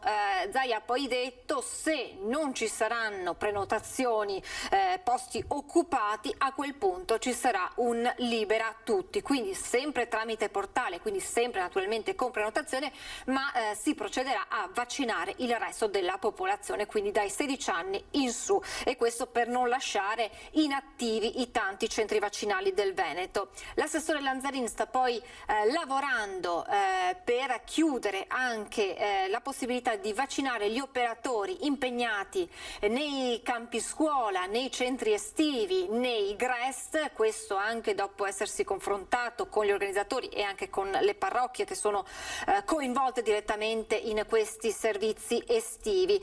Intanto sono già 4.000 coloro che si sono prenotati per le vaccinazioni nelle aziende del Veneto, nelle aziende che che hanno dato disponibilità a vaccinare. Si attendono nelle prossime settimane 200.000 dosi di fornitura di vaccini per le prossime settimane, perché dice Zaia in questo momento c'è una carenza di vaccini, perché potremmo andare molto più velocemente come macchina vaccinale in Veneto. Intanto si sta lavorando e arriverà a breve una circolare della dottoressa Russo che stabilisce che sarà possibile anticipare rispetto ai 42 giorni previsti per il richiamo, anticipare il richiamo per comprovati motivi, che possono essere motivi lavorativi, ma anche se uno ad esempio già un pacchetto viaggi organizzato, un biglietto aereo già fissato, e quindi sarà possibile anticipare la prenotazione. E questo al momento in cui si andrà a fare la prima dose, al momento in cui viene fissato la data del richiamo, basterà insomma spiegare questo, e chi invece ha già una data fissata e è emerso un impegno imprevisto può tramite numero verde o tramite ULS vedere di spostare, di anticipare quindi il richiamo. Presidente Zaia, sul fronte prevenzione, screening, ha anche annunciato che è stato autorizzato il primo tampone fai da te, e quindi insomma un tampone che il cittadino potrà farsi. Poi capiremo anche meglio da questo punto di vista dove si potrà trovare e in che modo ci si potrà fare in regime di fai da te questo test, questo tampone, questo test rapido. L'assessore Lanzarin ha poi parlato di un piano di recupero per ULSS, per ogni singola ULSS, delle liste d'attesa, perché naturalmente l'emergenza Covid, come è accaduto per la prima ondata, ha rallentato quelli che erano i servizi ambulatoriali, ma anche alcuni interventi. Hanno fatto l'esempio della cataratta, delle maculopatie, e allora si sta cercando di recuperare proprio per accelerare il recupero di tutte quelle prestazioni che sono state interrotte causa emergenza Covid. Tornando un attimo al centri estivi a Gres, si sta attendendo, ha spiegato sempre l'assessore Lanzarini, e si spera arrivi presto dal governo, le linee guida anche per questi servizi. Nel pomeriggio invece è attesa una riunione alla quale parteciperà per il Veneto la dottoressa Russo sulle vaccinazioni ai turisti fuori dalla propria residenza. Da parte della Regione la massima disponibilità a somministrare la seconda dose, quindi il richiamo ai turisti italiani, ma non solo, perché il Presidente Zaia ha detto che noi siamo pronti anche a vaccinare anche i turisti stranieri che arriveranno da noi naturalmente con il certificato di avvenuta prima dose e poter dare loro la seconda dose, quindi il richiamo. Dal Veneto dunque massima disponibilità a somministrare la seconda dose ai turisti che arriveranno nelle nostre località. Se ne discuterà appunto nel pomeriggio, vedremo se ci saranno novità anche da questo punto di vista nelle prossime ore. Naturalmente da parte di Zaia l'auspicio che la cabina di regia decida per ulteriori aperture, perché sarà fondamentale anche proprio per la stagione turistica quella di rivedere tutto il calendario delle riaperture per dare risposte a quei settori che attendono da mesi risposte, che attendono di ripartire, e naturalmente anche dal punto di vista del coprifuoco. Per quanto riguarda i parametri, sapete che oggi anche i tecnici si riuniscono e dunque oggi si gioca su due fronti: da una parte le riaperture e il coprifuoco, dall'altra la revisione dei parametri. Zaia si dice fiducioso sull'accoglimento delle richieste che le regioni avevano fatto, e quello proprio di rivedere dunque i parametri per poi l'individuazione delle fasce di rischio e quindi delle zone bianca, gialla, arancione e rossa, e quindi potrebbero esserci anche da questo punto di vista delle novità, tenendo conto in primis dell'incidenza di casi ogni 100.000 abitanti. Sotto i 50 casi ogni 100.000 abitanti scatterebbe da richiesta delle regioni la zona bianca. Questa una sintesi delle novità emerse nella conferenza stampa del Presidente Zaia. Vi do alcuni aggiornamenti di cronaca prima di andare in pubblicità. Allora, iniziamo da Vicenza. Fermato per un controllo mentre era alla guida della sua Mercedes nel comune di Pianezze. I finanzieri di Bassano del Grappa avevano rinvenuto all'interno della sua auto, nascosti in un doppio fondo, un plico contenente 360.000 euro. Per questo motivo un 49enne residente a Napoli era stato denunciato per ricettazione e denaro sequestrato. In questi giorni, attraverso un'ordinanza, i giudici del Tribunale di Vicenza hanno ritenuto di non dover accogliere il ricorso che l'indagato aveva presentato al riesame allo scopo di rientrare in pieno possesso del denaro costituito da oltre 15.000 banconote di vario taglio. Nel frattempo le indagini della Guardia di Finanza continuano per acquisire ulteriori elementi in merito alla provenienza e alla destinazione della somma di denaro sequestrata. E poi c'era un'altra notizia curiosa e soprattutto che è andata a buon fine, che riguarda una bimba molto piccola di 2 anni e mezzo che è stata ritrovata dai carabinieri della stazione di Venezia. La piccola è stata trovata mentre vagava sola in piena notte tra le calli del centro storico di Venezia. Allertati da questa situazione sicuramente strana, i militari hanno immediatamente deciso di assistere la bambina, che sembrava comunque molto tranquilla e non turbata dalla situazione. I militari hanno pertanto accompagnato la piccola presso il reparto di pediatria dell'ospedale Santi Giovanni e Paolo di Venezia, dove i medici hanno appurato che la bambina era in ottime condizioni di salute. Da quel momento sono stati avviati gli accertamenti di rito per comprendere chi fosse la piccola e da dove arrivasse. Solo diverse ore più tardi, alle 8 circa del mattino, i carabinieri sono riusciti ad individuare i genitori della piccola, una famiglia di stranieri di origini polacche a Venezia per una vacanza, che alloggiava in una struttura ricettiva del Sestiere di Canareggio. I genitori, inizialmente terrorizzati dalla scomparsa della loro bimba, erano stati rassicurati dai militari dell'Arma e poi accompagnati presso l'ospedale, dove hanno potuto riabbracciare la figlia. Dagli accertamenti si è appreso che la bimba, pensate, nel corso della notte era riuscita ad uscire dalla camera d'albergo senza che mamma e papà se ne accorgessero e aveva percorso all'esterno solo alcune decine di metri prima di essere fortunatamente intercettata dai carabinieri. Dunque una storia iniziata con il dramma, il terrore, pensiamo, di una coppia di genitori, e poi con il lieto fine grazie al pronto intervento dei carabinieri di Venezia. Adesso ci fermiamo per qualche istante di pubblicità, naturalmente prima le previsioni del meteo e poi parleremo di discoteche, del riavvio delle discoteche anche grazie a 2 eventi pilota. A tra poco.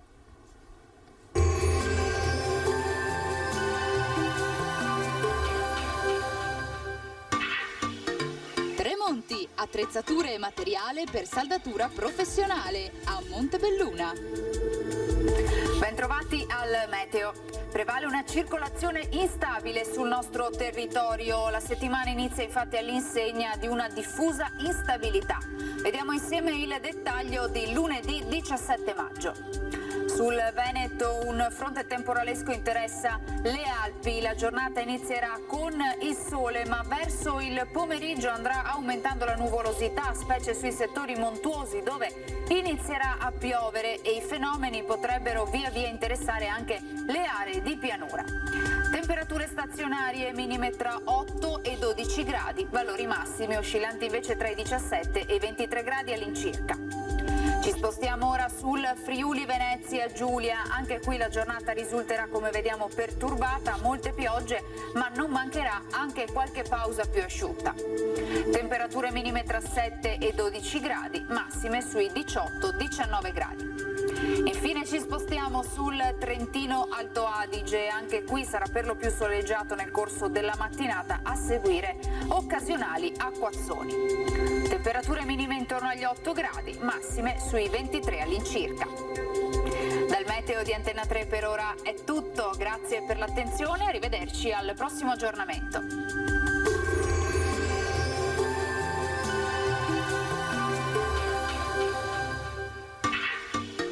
Tremonti, attrezzature e materiale per saldatura professionale a Montebelluna.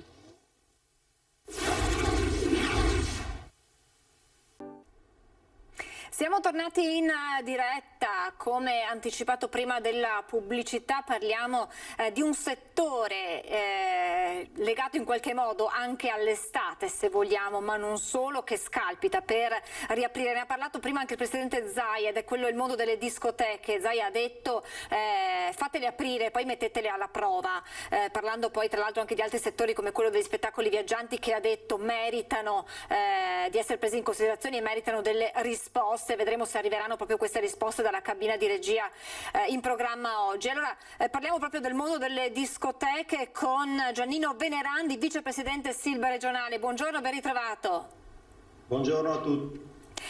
Allora, le discoteche che scalpitano per riaprire, io le ho collegate un po' con l'estate, perché insomma il divertimento fa parte della stagione estiva. Voi siete fermi da mesi e state aspettando proprio di capire quando e come riaprire, e da questo punto di vista arrivano 2 eventi esperimento, sono stati definiti così, che riguarderanno 2 strutture, una a Milano e una a Gallipoli, ripercorrendo quelle che sono state le esperienze fatte in altre grandi città, in grandi metropoli come Liverpool, Amsterdam, Barcellona, ovvero riunire tanti ragazzi e vedere poi che cosa succede, cioè testando sul campo quella che può essere l'eventualità di un assembramento di queste proporzioni. Il primo evento sarà il 5 giugno appunto in Puglia, ci saranno 2000 ragazzi che resteranno insieme per ore a ballare con la mascherina, che potranno abbassare solo il tempo di una consumazione, senza distanziamento. Si entrerà naturalmente solo muniti di Green Pass, quindi un po' quello che è il principio delle vacanze, ovvero un certificato che comprovi l'avvenuta vaccinazione o l'esito negativo di un tampone. Come vedete questo esperimento e soprattutto il Veneto è pronto ad accodarsi, è pronto anche lui a mettersi in campo per questa sperimentazione, Venerandi? Sì, allora, questi esperimenti verranno proposti, come ha detto lei, in queste due regioni, in due contesti molto diversi tra loro, uno per la parte estiva e uno per il chiuso. Ovviamente queste sono iniziative del momento per questa fase di emergenza, poi se le cose cambiano e ci sarà una riduzione forte dell'indice RT, chiaramente potremmo anche pensare a qualche altra soluzione, però per il momento queste sono delle iniziative, sono dei progetti che il nostro sindacato sta proponendo al Ministero della Salute e appena ci sarà il via libera partiremo con questa sperimentazione. Come ha detto lei, ci sarà l'obbligo di essere appunto vaccinati per fare questo test, oppure di aver avuto il Covid, oppure di fare un tampone 36 ore prima e di essere negativo e poi ripeterlo successivamente dopo questo esperimento. Ecco, queste persone che verranno assemblate appunto per questo test potrebbero anche non indossare la mascherina, da quello che mi è stato confermato dal mio presidente, ma l'esperimento serve a far capire che se le persone sono tutte quante diciamo sane e protette, possono tranquillamente divertirsi anche stando tanti assieme. Ovviamente se le condizioni cambieranno, per noi cambierà anche il sistema di gestire gli affollamenti, cosa che auspichiamo veramente, perché questo è un sistema un po' complicato, un po' tortuoso per far divertire le persone che non hanno certamente tanta pazienza di far tamponi o di magari mostrare documenti, vogliono venire in maniera sciolta, libera, per essere sereni in quelle 2 o 3 ore che passano nei nostri luoghi. Chiaramente vogliamo che la sicurezza sia la prima delle regole che ci siamo imposti da sempre.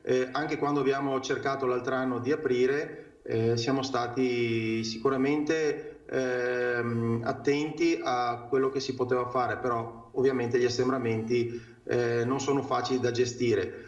Dopodiché ci sarà anche una proposta che era già stata fatta al governatore Zaia da parte dei locali del Veneto per essere disponibili a essere centri vaccinali in questo periodo, magari rivolti ai giovani, che così se diamo una mano anche noi a velocizzare tutto quanto la macchina appunto dei vaccini, potrebbe essere che non abbiamo bisogno di tanti protocolli o tante regole rigide.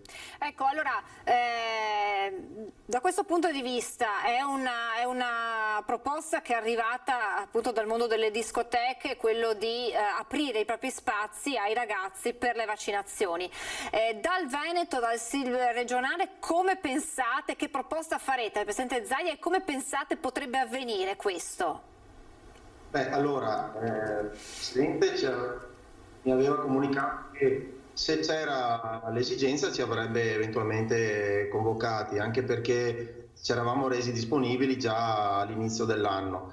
Ovviamente se le strutture in Veneto sono sufficienti non è necessario aprire anche le nostre attività per questo scopo, però siamo disponibili, quindi appena veniamo chiamati, penso comunque più alle strutture che magari non hanno possibilità di avere spazi piccoli, quindi strutture che hanno spazi grandi, perché c'è bisogno appunto di arieggiare gli ambienti, di distanziare le persone, avere tutti gli spazi per mettere a proprio agio anche medici e tutti gli operatori che accolgono le persone che devono vaccinarsi. Quindi sicuramente strutture grandi, noi in Veneto ne abbiamo parecchie, quindi penso che potremo dare un buon contributo. Speriamo che non serva, perché vuol dire che la macchina del Veneto è efficiente, come abbiamo visto, e quindi a breve potremo dire che saremo in grado di ospitare le persone nei locali, perché gran parte della popolazione sarà al sicuro, diciamo, con questa vaccinazione che sta procedendo molto bene.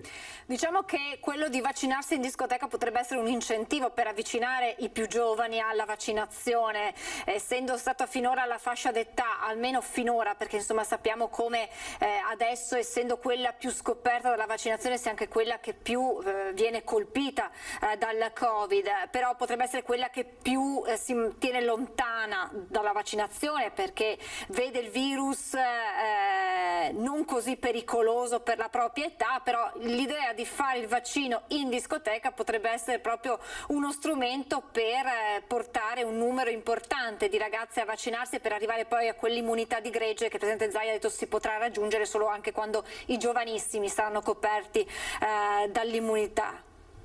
Sicuramente è un luogo più in linea con le loro, diciamo, visioni, ecco, una struttura medica o un palazzetto dello sport o comunque tutte le strutture che sono state messe a disposizione sono sicuramente strutture capienti e ben attrezzate. I locali potrebbero essere luoghi un po' più così vivaci e potrebbero anche essere motivo, come ha detto lei, di stimolare alla vaccinazione. Magari potremmo anche noi, come è già stato fatto in altri paesi del mondo, dare un incentivo, quindi regalare qualcosina che possa essere poi utile per quando si ritornerà nei nostri locali.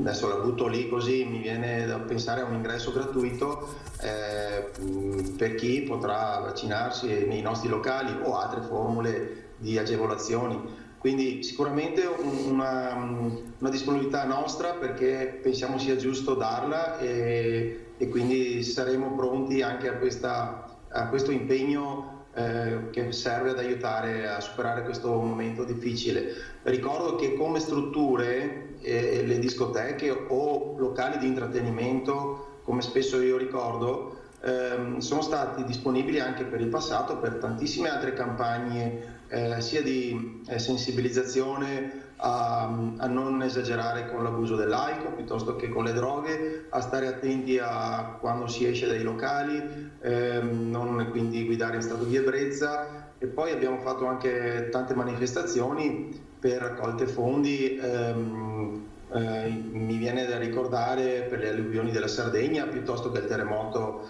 che c'è stato giù in Umbria, quindi penso che siamo delle strutture capienti e capaci di dare dei contributi non solo per il tempo libero, quindi siamo disponibilissimi, basta che la Regione ci inviti e noi saremo pronti. Tornando a questi due eventi esperimento che si svolgeranno a Milano, in una discoteca di Milano e in una di Gallipoli, se dovessero funzionare e andare bene, come poi si è visto, è successo appunto anche nelle altre metropoli in cui è stata fatta questa sperimentazione, i locali del Veneto potrebbero a loro volta proporsi per fare degli ulteriori eventi come questo, per consolidare poi un protocollo, chiamiamolo così, di riaperture?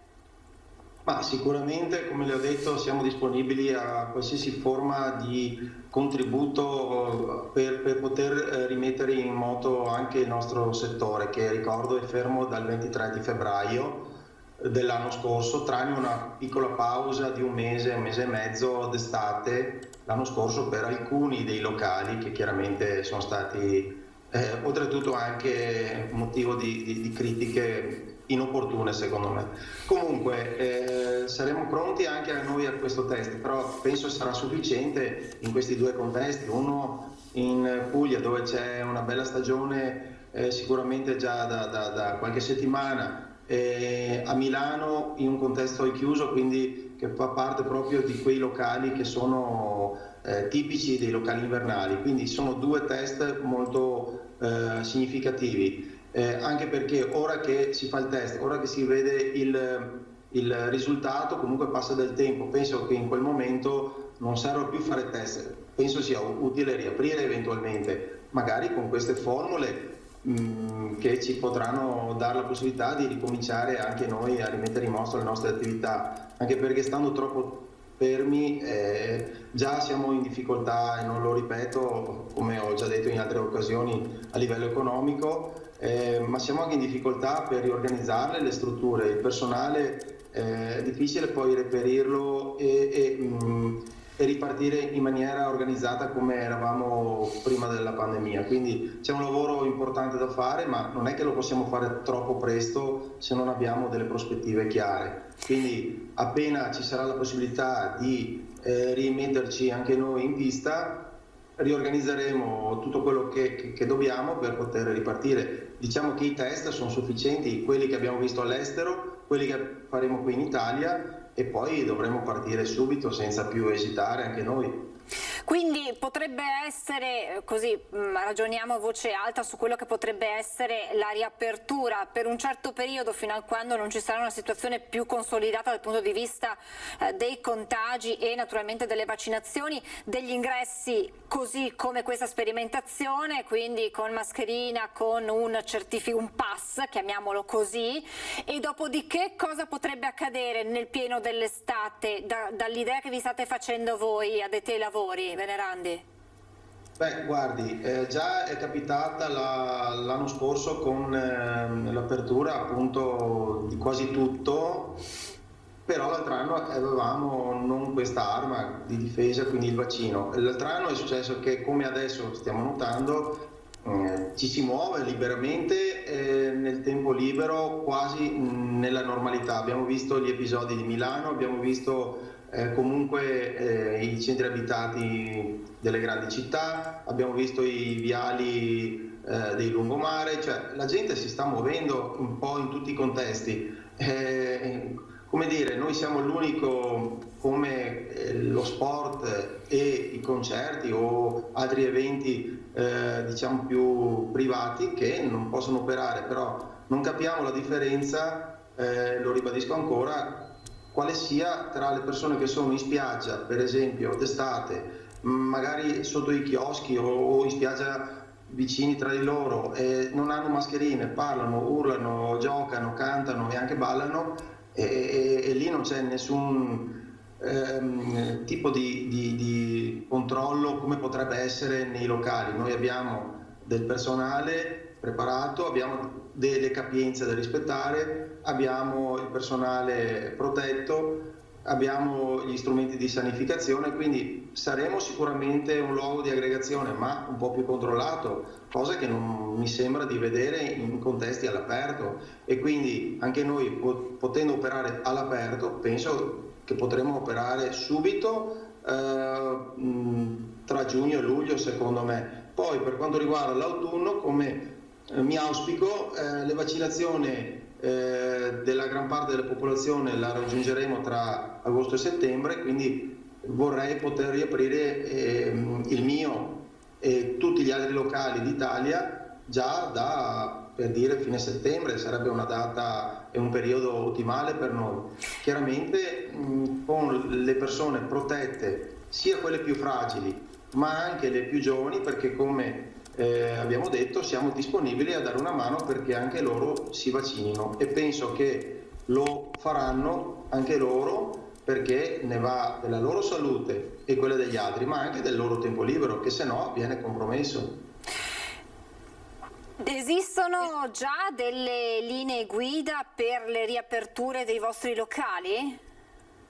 Beh, attualmente stiamo lavorando un protocollo che chiaramente verrà presentato appena saremo anche in grado di capire questo test, però già ci stiamo lavorando, il SILB nazionale si sta interfacciando con il Ministero della Salute costantemente, appena ne avremo notizia lo faremo sapere magari anche a voi. Comunque ci sono delle linee che rispecchiano quelle più o meno dell'anno scorso, da quello che ho capito, perché anch'io ancora non l'ho potuto vedere, però ripeto, la via maestra è quella della vaccinazione, dopodiché tutte le varie attenzioni e precauzioni ci saranno lo stesso per una prima fase, secondo me, quindi mantenere la mascherina dove non si potrà come dire poter stare distanti, ma igienizzarsi, eccetera, quello che già facciamo penso tutti i giorni,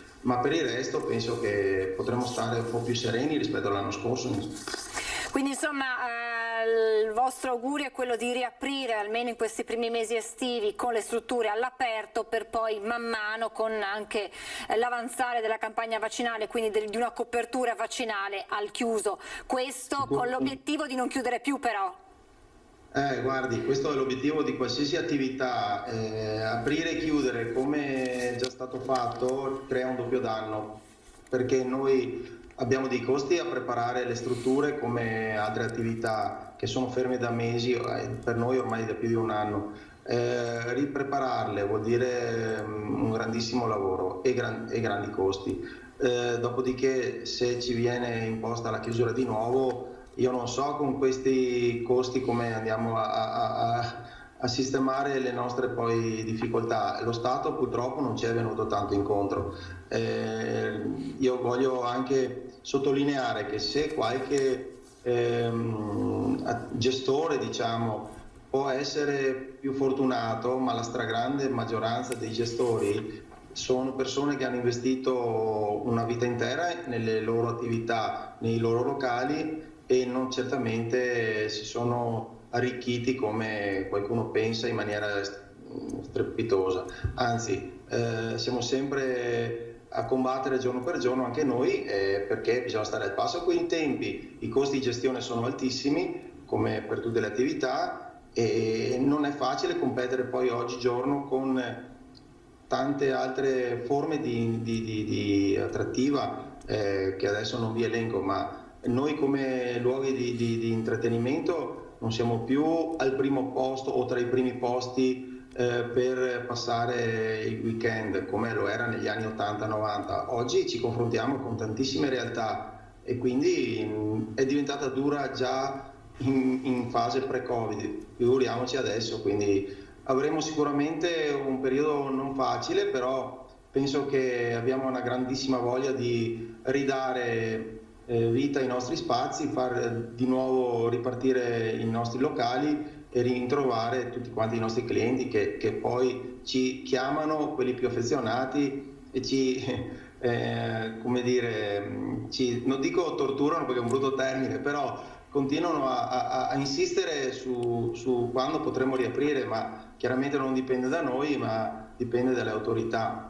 E voi siete a disposizione per una riapertura in piena sicurezza, come ci ha ben detto lei in questo collegamento. Io la ringrazio davvero tantissimo, Giannino Venerandi, vicepresidente SILB regionale del Veneto. Grazie, naturalmente buon lavoro, e torneremo ad aggiornarci allora quando si saranno conclusi questi eventi sperimentali, per capire quando effettivamente e come soprattutto potrete ripartire. Sottolineo, poi chiudo, che i test che sono stati fatti all'estero hanno prodotto comunque un buonissimo risultato, quindi mi sembra veramente che siamo già sulla strada giusta. Se questo verrà confermato potremo partire, secondo me, tra fine giugno e i primi di luglio, e in attesa che la vaccinazione continui, come ho detto, e magari per fine luglio poter essere più liberi ancora. Speriamo che vada così. Ce lo auguriamo davvero tutti, di tornare alla libertà e alla vita come era prima del Covid, che in certi momenti ce la siamo anche forse dimenticata. Grazie davvero ancora Giannino Venerandi e buon lavoro, a presto. Grazie a lei, buona serata. Grazie a Giannino Venerandi. Il mondo delle discoteche dunque pronte a riaprire, e occhi puntati su questi due eventi esperimento che si terranno a Milano e a Gallipoli, per poi vedere in che modo e quando potranno anche ripartire i locali da ballo.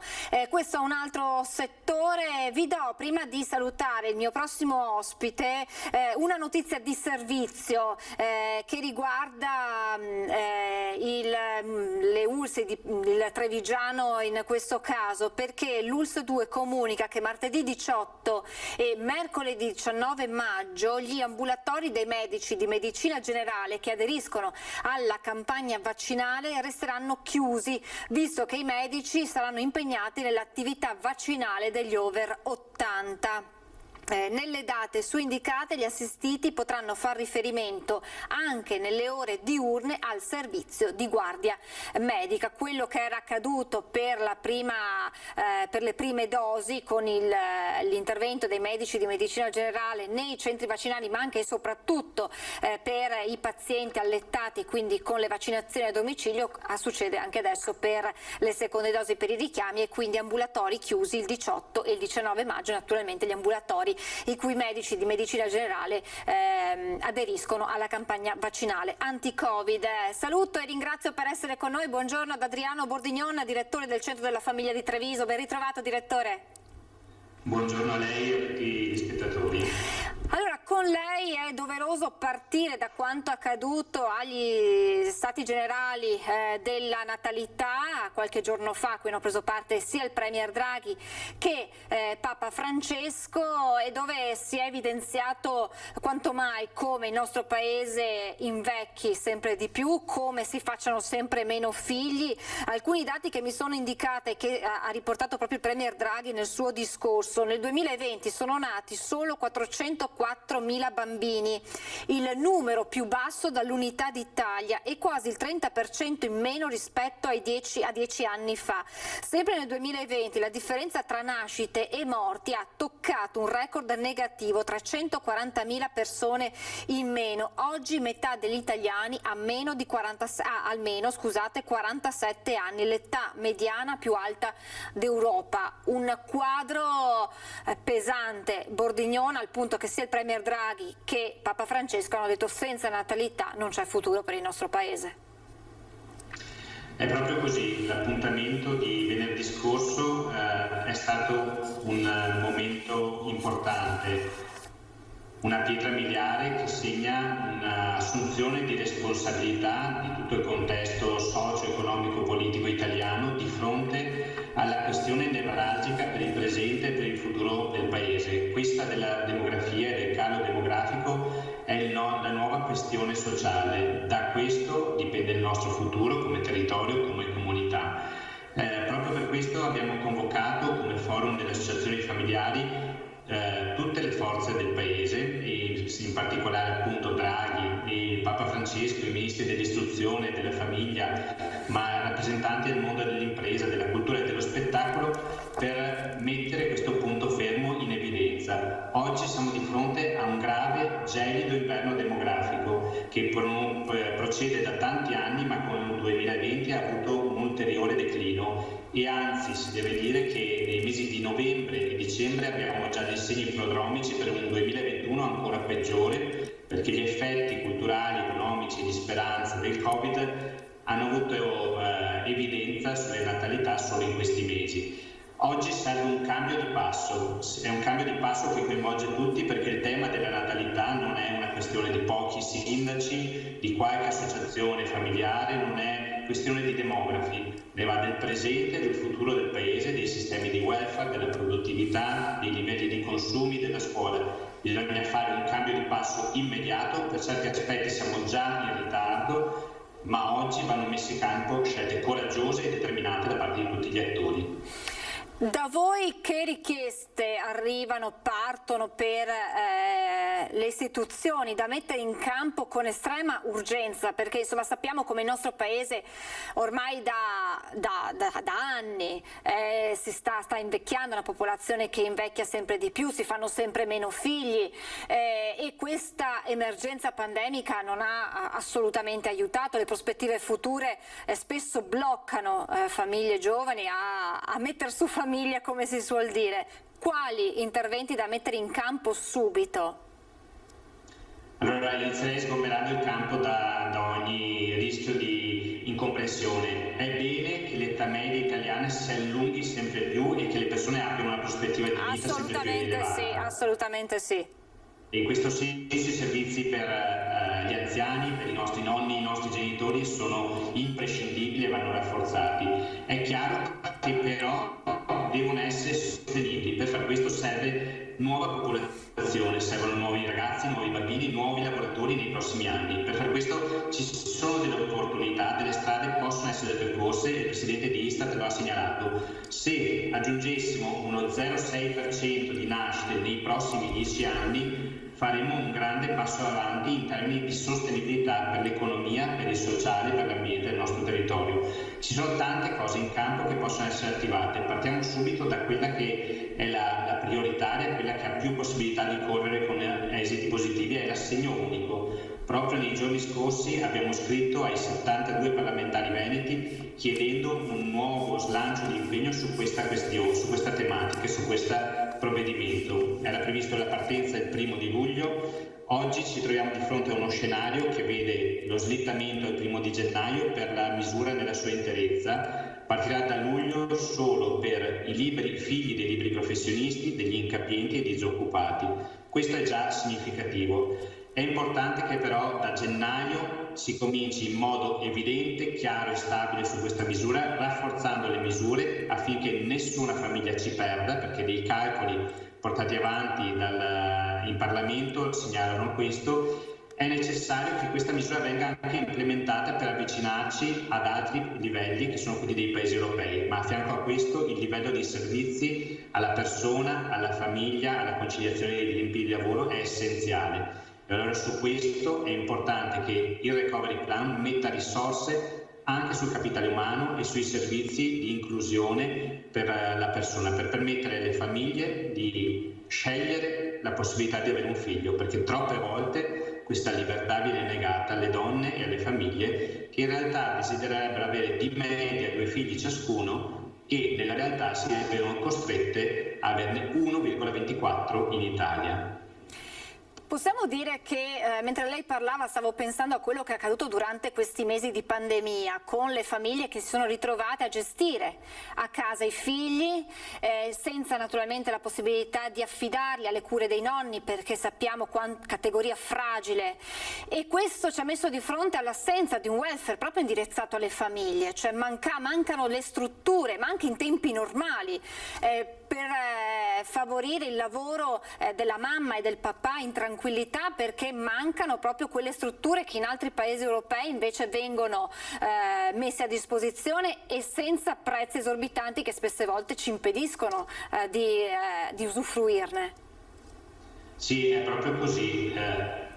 Le famiglie, per poter svolgere al meglio il loro ruolo, hanno bisogno di un ecosistema, di un contesto nel quale poter svolgere nella libertà e nella generatività i loro ruoli sociali.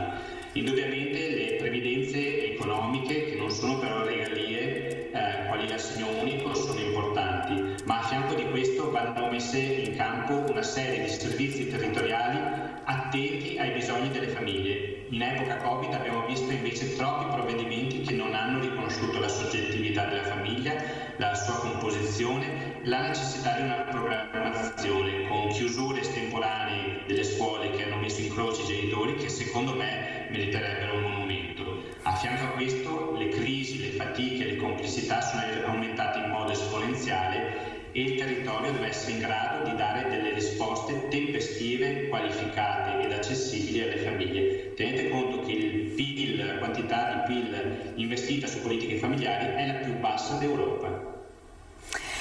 Lei ha parlato dell'assegno unico, per ora solo una misura ponte, chiamiamola così, proprio per traghettare poi all'effettiva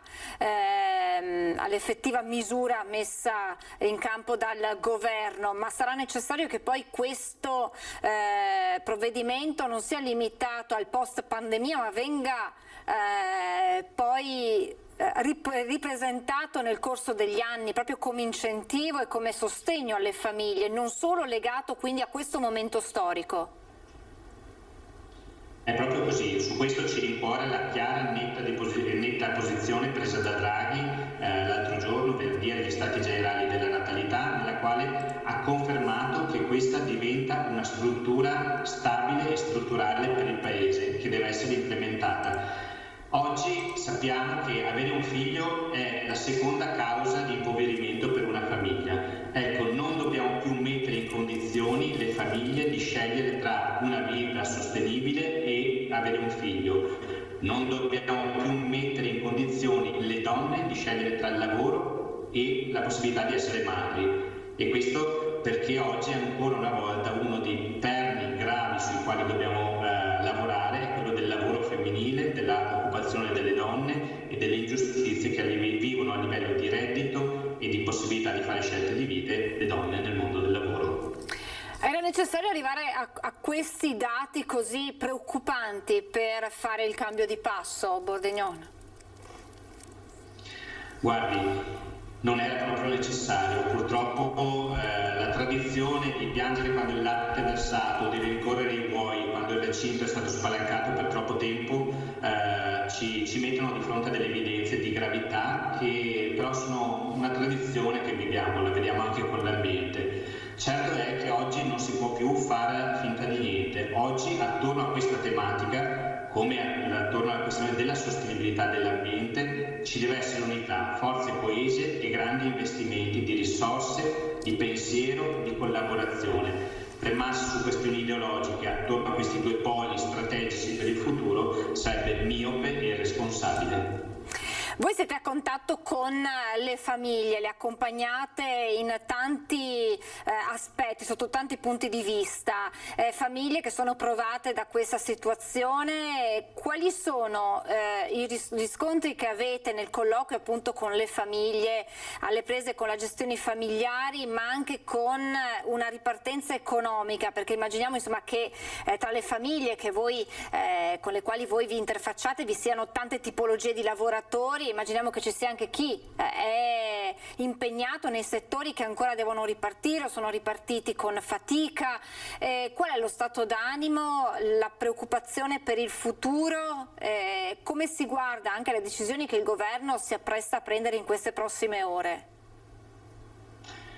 Indubbiamente la preoccupazione permane. Noi sappiamo che per esempio la denatalità ha una multifattorialità di elementi culturali, economici, biologici, lavorativi. La questione però che permane sempre, un fil rouge che è evidente, è che una famiglia, una coppia è disposta a mettere al mondo dei figli se c'è speranza, se c'è progettualità, se c'è prospettiva. Ecco, questo è quello che oggi le famiglie non percepiscono dal sistema italiano. Da tempo, e in particolare con acuzia in questo ultimo periodo, si vive la giornata, non c'è prospettiva e quindi la capacità, la possibilità di sperare è la cosa che manca di più. Indubbiamente stiamo molto meglio che durante la Prima Guerra Mondiale o negli anni del dopoguerra. Però i tassi di natalità sono più bassi. Perché? Perché non sappiamo cosa succederà domani. Quindi la grande necessità che c'è è che ci sia una possibilità di progettare e per far questo serve lavoro, serve casa e servono servizi che accompagnino le famiglie a svolgere il loro compito sociale, che le mettono nelle condizioni di fare al meglio il loro compito. La campagna vaccinale, abbiamo sentito, sta accelerando in Veneto ed è uno strumento in più per sconfiggere e uscire da questo lunghissimo tunnel che stiamo attraversando ormai da 15 mesi. Il Presidente Zaia ha detto ora si va avanti con gli over 40, poi ci potrebbe essere un libera tutti e quindi anche per i più giovani, quindi 16-18 anni, si potrebbe dare loro la possibilità, che sono quelli che in estate si muovono di più e che quindi vanno tutelati proprio per raggiungere poi l'immunità di gregge che serve per dire ok, è finita. Abbiamo parlato prima con Giannino Venerandi, le discoteche che si mettono a disposizione, ma nei giorni scorsi si è parlato anche dei social. Pensiamo a TikTok che negli ultimi mesi è stato al centro anche delle cronache, perché spesso dei giochi pericolosi purtroppo hanno portato alla morte di giovanissimi. Ecco, strumenti così che dialogano, sanno parlare il linguaggio dei giovani per avvicinarli alle vaccinazioni, perché proprio i giovani sono state finora quelle categorie che meno fortunatamente hanno dovuto fare i conti con il Covid, ma che è fondamentale siano anche loro protette. È giusto utilizzare questi canali per parlare ai giovani anche di vaccinazioni? Indubbiamente vanno percorsi tutti quanti i canali per fare cultura, per offrire opportunità di una crescita e un'educazione sociale adeguata. Quindi TikTok con tutte le sue complessità e i suoi rischi, ma anche il mondo delle discoteche, anche tutti gli altri mondi disponibili devono essere messi in gioco. Oggi abbiamo un grande obiettivo, quello di arrivare a dare garanzie di sicurezza a tutti quanti, e in questo senso bisogna percorrere tutte quante le strade. È indubbio che i nostri giovani, i nostri adolescenti hanno una grande necessità di socializzazione, di relazioni e di desatellizzazione nei confronti delle loro famiglie. Devono crescere, rendersi autonomi e liberi nel mondo in modo responsabile. Tutte le strade vanno percorse e ogni strumento che va messo in campo va considerato e messo a regime insieme con gli altri. Direttore, i giovani nella prima ondata erano considerati degli eroi perché avevano risposto bene a tutte le restrizioni, erano rimasti in casa, poi sono passati ad essere naturalmente le vittime della mancata socialità, della didattica a distanza, quindi anche di una mancanza di continuità di apprendimento educativa data dalla scuola, e poi successivamente sono passati ad essere gli untori perché visti in giro senza mascherine, perché assembrati, perché organizzatori di feste anche abusive. Quanto stanno soffrendo i giovani questi mesi che hanno stravolto le loro vite, e mesi che non torneranno più, non verranno più restituiti loro, a nessuno di noi assolutamente, ma forse i giovani ancora di più pagheranno poi queste piccole grandi mancanze. È chiaro che la legalità e la responsabilità chiedono a tutti quanti noi, giovani, anziani, ragazzi, di fare la propria parte, di essere coerenti a quello che il sistema ci chiede per garantire più salute, più fiducia, più sicurezza per tutti quanti. Bisogna dire però che i nostri giovani e i nostri ragazzi sconteranno molto questo periodo. Questa fase ha lasciato, secondo quanto ci raccontano gli esperti, tra questi anche gli psicologi del nostro consultorio, lascerà segni indelebili sulla loro storia. Chiaramente tutte le ferite lasciano segno, ma alcune si rimasino meglio, altre in modo peggiore. Ecco, ora si tratta di offrire opportunità perché queste ferite vengano sanate nel modo migliore. Allora, vanno messe in campo tutte le opportunità. Certo ci sono quelle di svago, quelle di relazione, ma vanno messe in campo per esempio anche tutte quante le opportunità dal punto di vista lavorativo. Io penso che chi si è laureato un anno e mezzo fa sta scontando un purgatorio gravissimo perché pochissime aziende hanno assunto e sono state in grado di assumere. Ecco, se dovessimo trovarci con una generazione che vede procrastinarsi la possibilità di diventare autonomi, di percorrere una propria strada, faremo un danno grave ulteriore in questo senso. Direttore, vorrei approfondire questo, soprattutto per capire anche quelli che sono i riscontri che gli psicologi del vostro centro della famiglia stanno riscontrando con i più giovani, perché è importante, spesso si minimizzano quelle che sono le conseguenze che sta avendo questo sui giovani, ma in realtà ci sono delle problematiche poi legate anche magari ai contesti familiari nei quali questi giovani sono inseriti, che vanno approfondite. Allora le chiedo di restare in attesa, di pazientare ancora qualche minuto con la pubblicità e poi torniamo in diretta con lei per approfondire questo aspetto, e anche per voi state lì, torniamo tra pochissimo.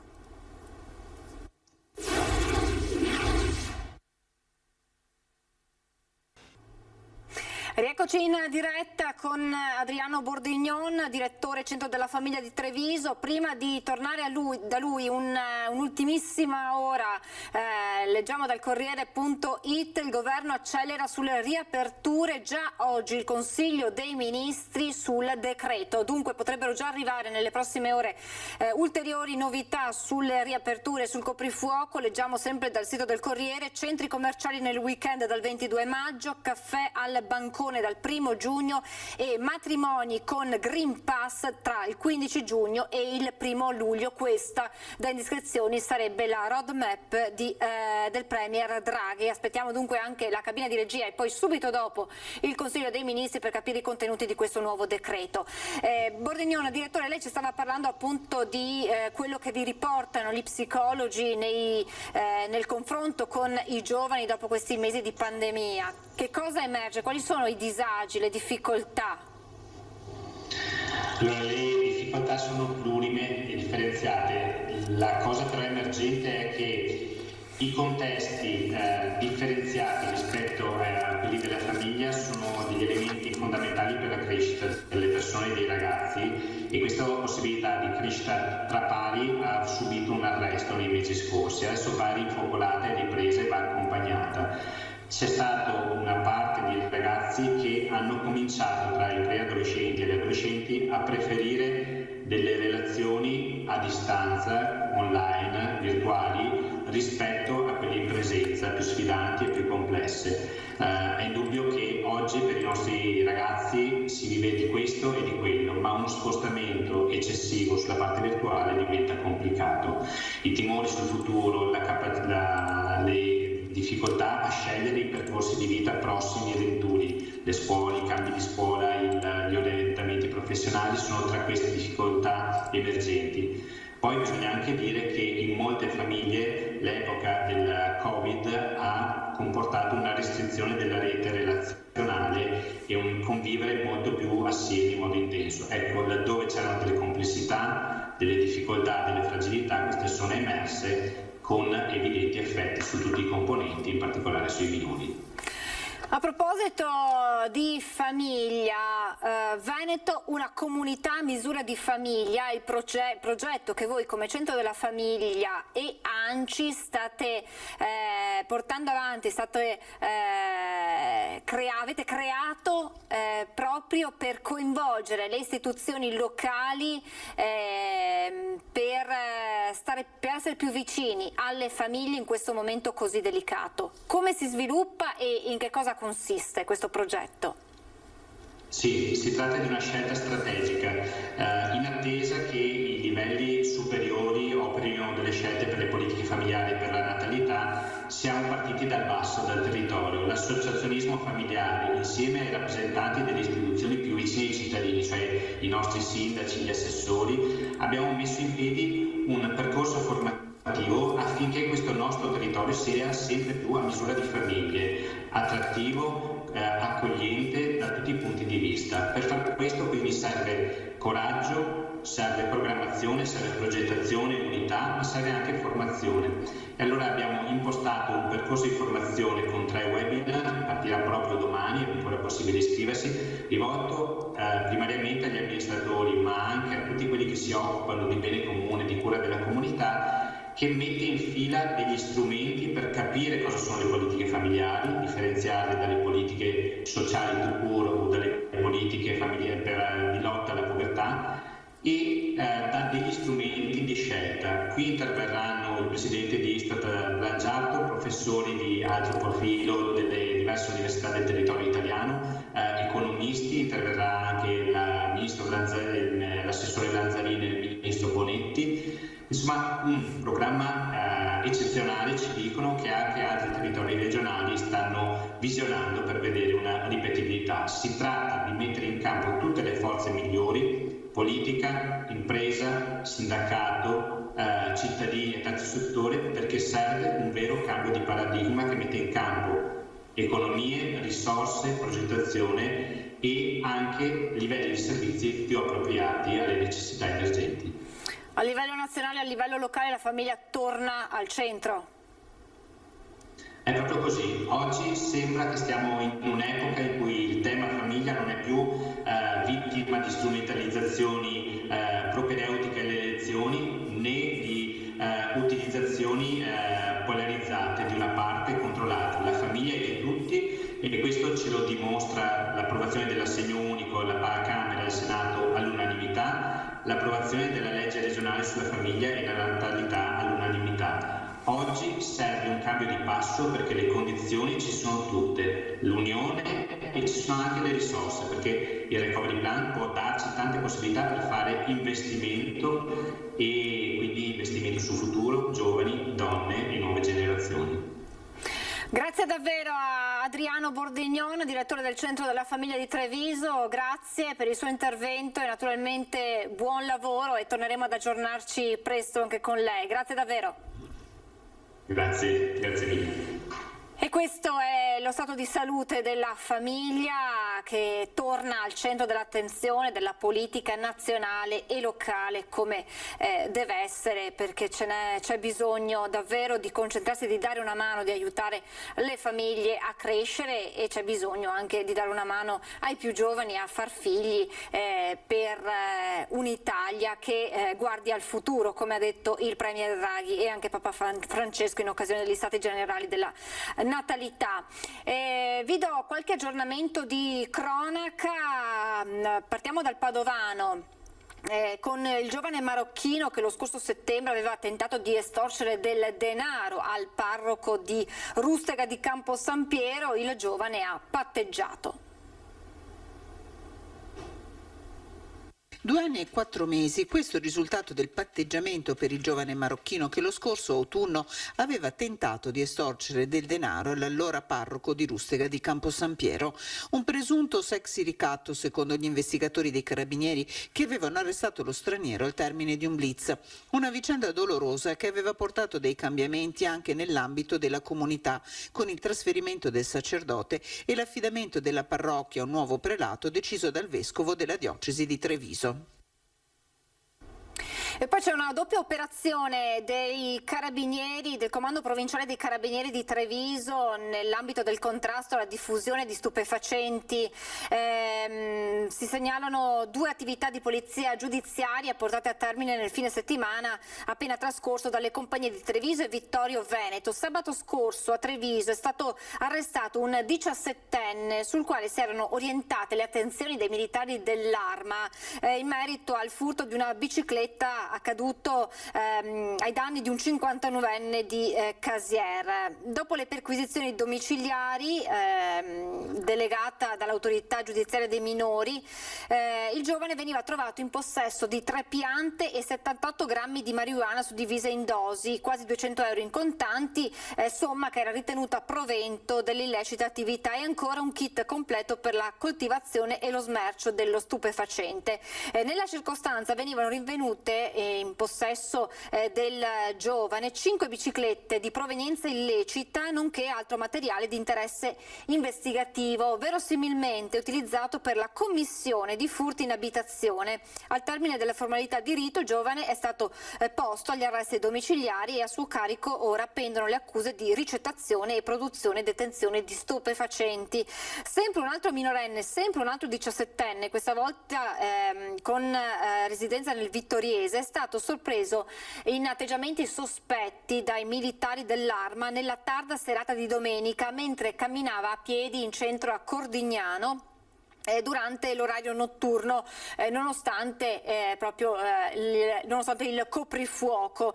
Il giovane, alla vista della pattuglia, ha tentato di scappare, ma è stato raggiunto e fermato. In relazione al suo atteggiamento sospetto e alla mancata giustificazione del suo essere fuori casa a quell'ora, il ragazzo non ha saputo dare appunto giustificazione ed è stato perquisito. All'interno dello zaino che aveva con sé, ben nascosti, sono stati trovati e sequestrati una dose di marijuana, 14 grammi di metafentamine, 2 pastiglie di ecstasy, 230 euro in contanti e altro materiale sempre per il confezionamento. Al termine degli accertamenti il ragazzo è stato denunciato alla Procura dei minori di Venezia per detenzione ai fini di spaccio di sostanze stupefacenti, ma è stato anche multato amministrativamente per violazione dei limiti di spostamento dalle 22 alle 5, ovvero per il coprifuoco. Un'ultimissima notizia che riguarda invece la nostra programmazione, perché questa sera, come ogni lunedì, andrà in onda una nuova puntata di Ring. Ospiti l'onorevole Nicola Pellicani del Partito Democratico e poi Alessandro Berton di Union Mare, Roberto Ciambetti della Lega, la collega giornalista del Gazzettino Alda Vanzan, e poi si tornerà anche a Ring a parlare di discoteche proprio con Giannino Venerandi, imprenditore e vicepresidente del SILB Veneto, e e poi ci sarà spazio anche per ricordare la giornata di ieri a Venezia, che abbiamo seguito con la nostra lunga diretta con lo sposalizio del mare, con Giovanni Giusto e con il collega di Media Nord-Est Filippo Fois, e ancora si parlerà, restando a Venezia, di Mose con Giovanni Salmistrari, presidente ANCI Venezia, e con l'altra collega della redazione di Venezia, Ilaria Marchiori. Con questa notizia si chiude questa nostra diretta. Vi ricordo che la nostra informazione torna naturalmente come sempre puntuale questa sera alle 18:30 con l'edizione dei 3 giornali regionali e poi l'edizione di Venezia dalle 19 e dalle 19:30 tutte le notizie da Treviso e provincia. Grazie ancora per averci seguito e buon proseguimento di giornata.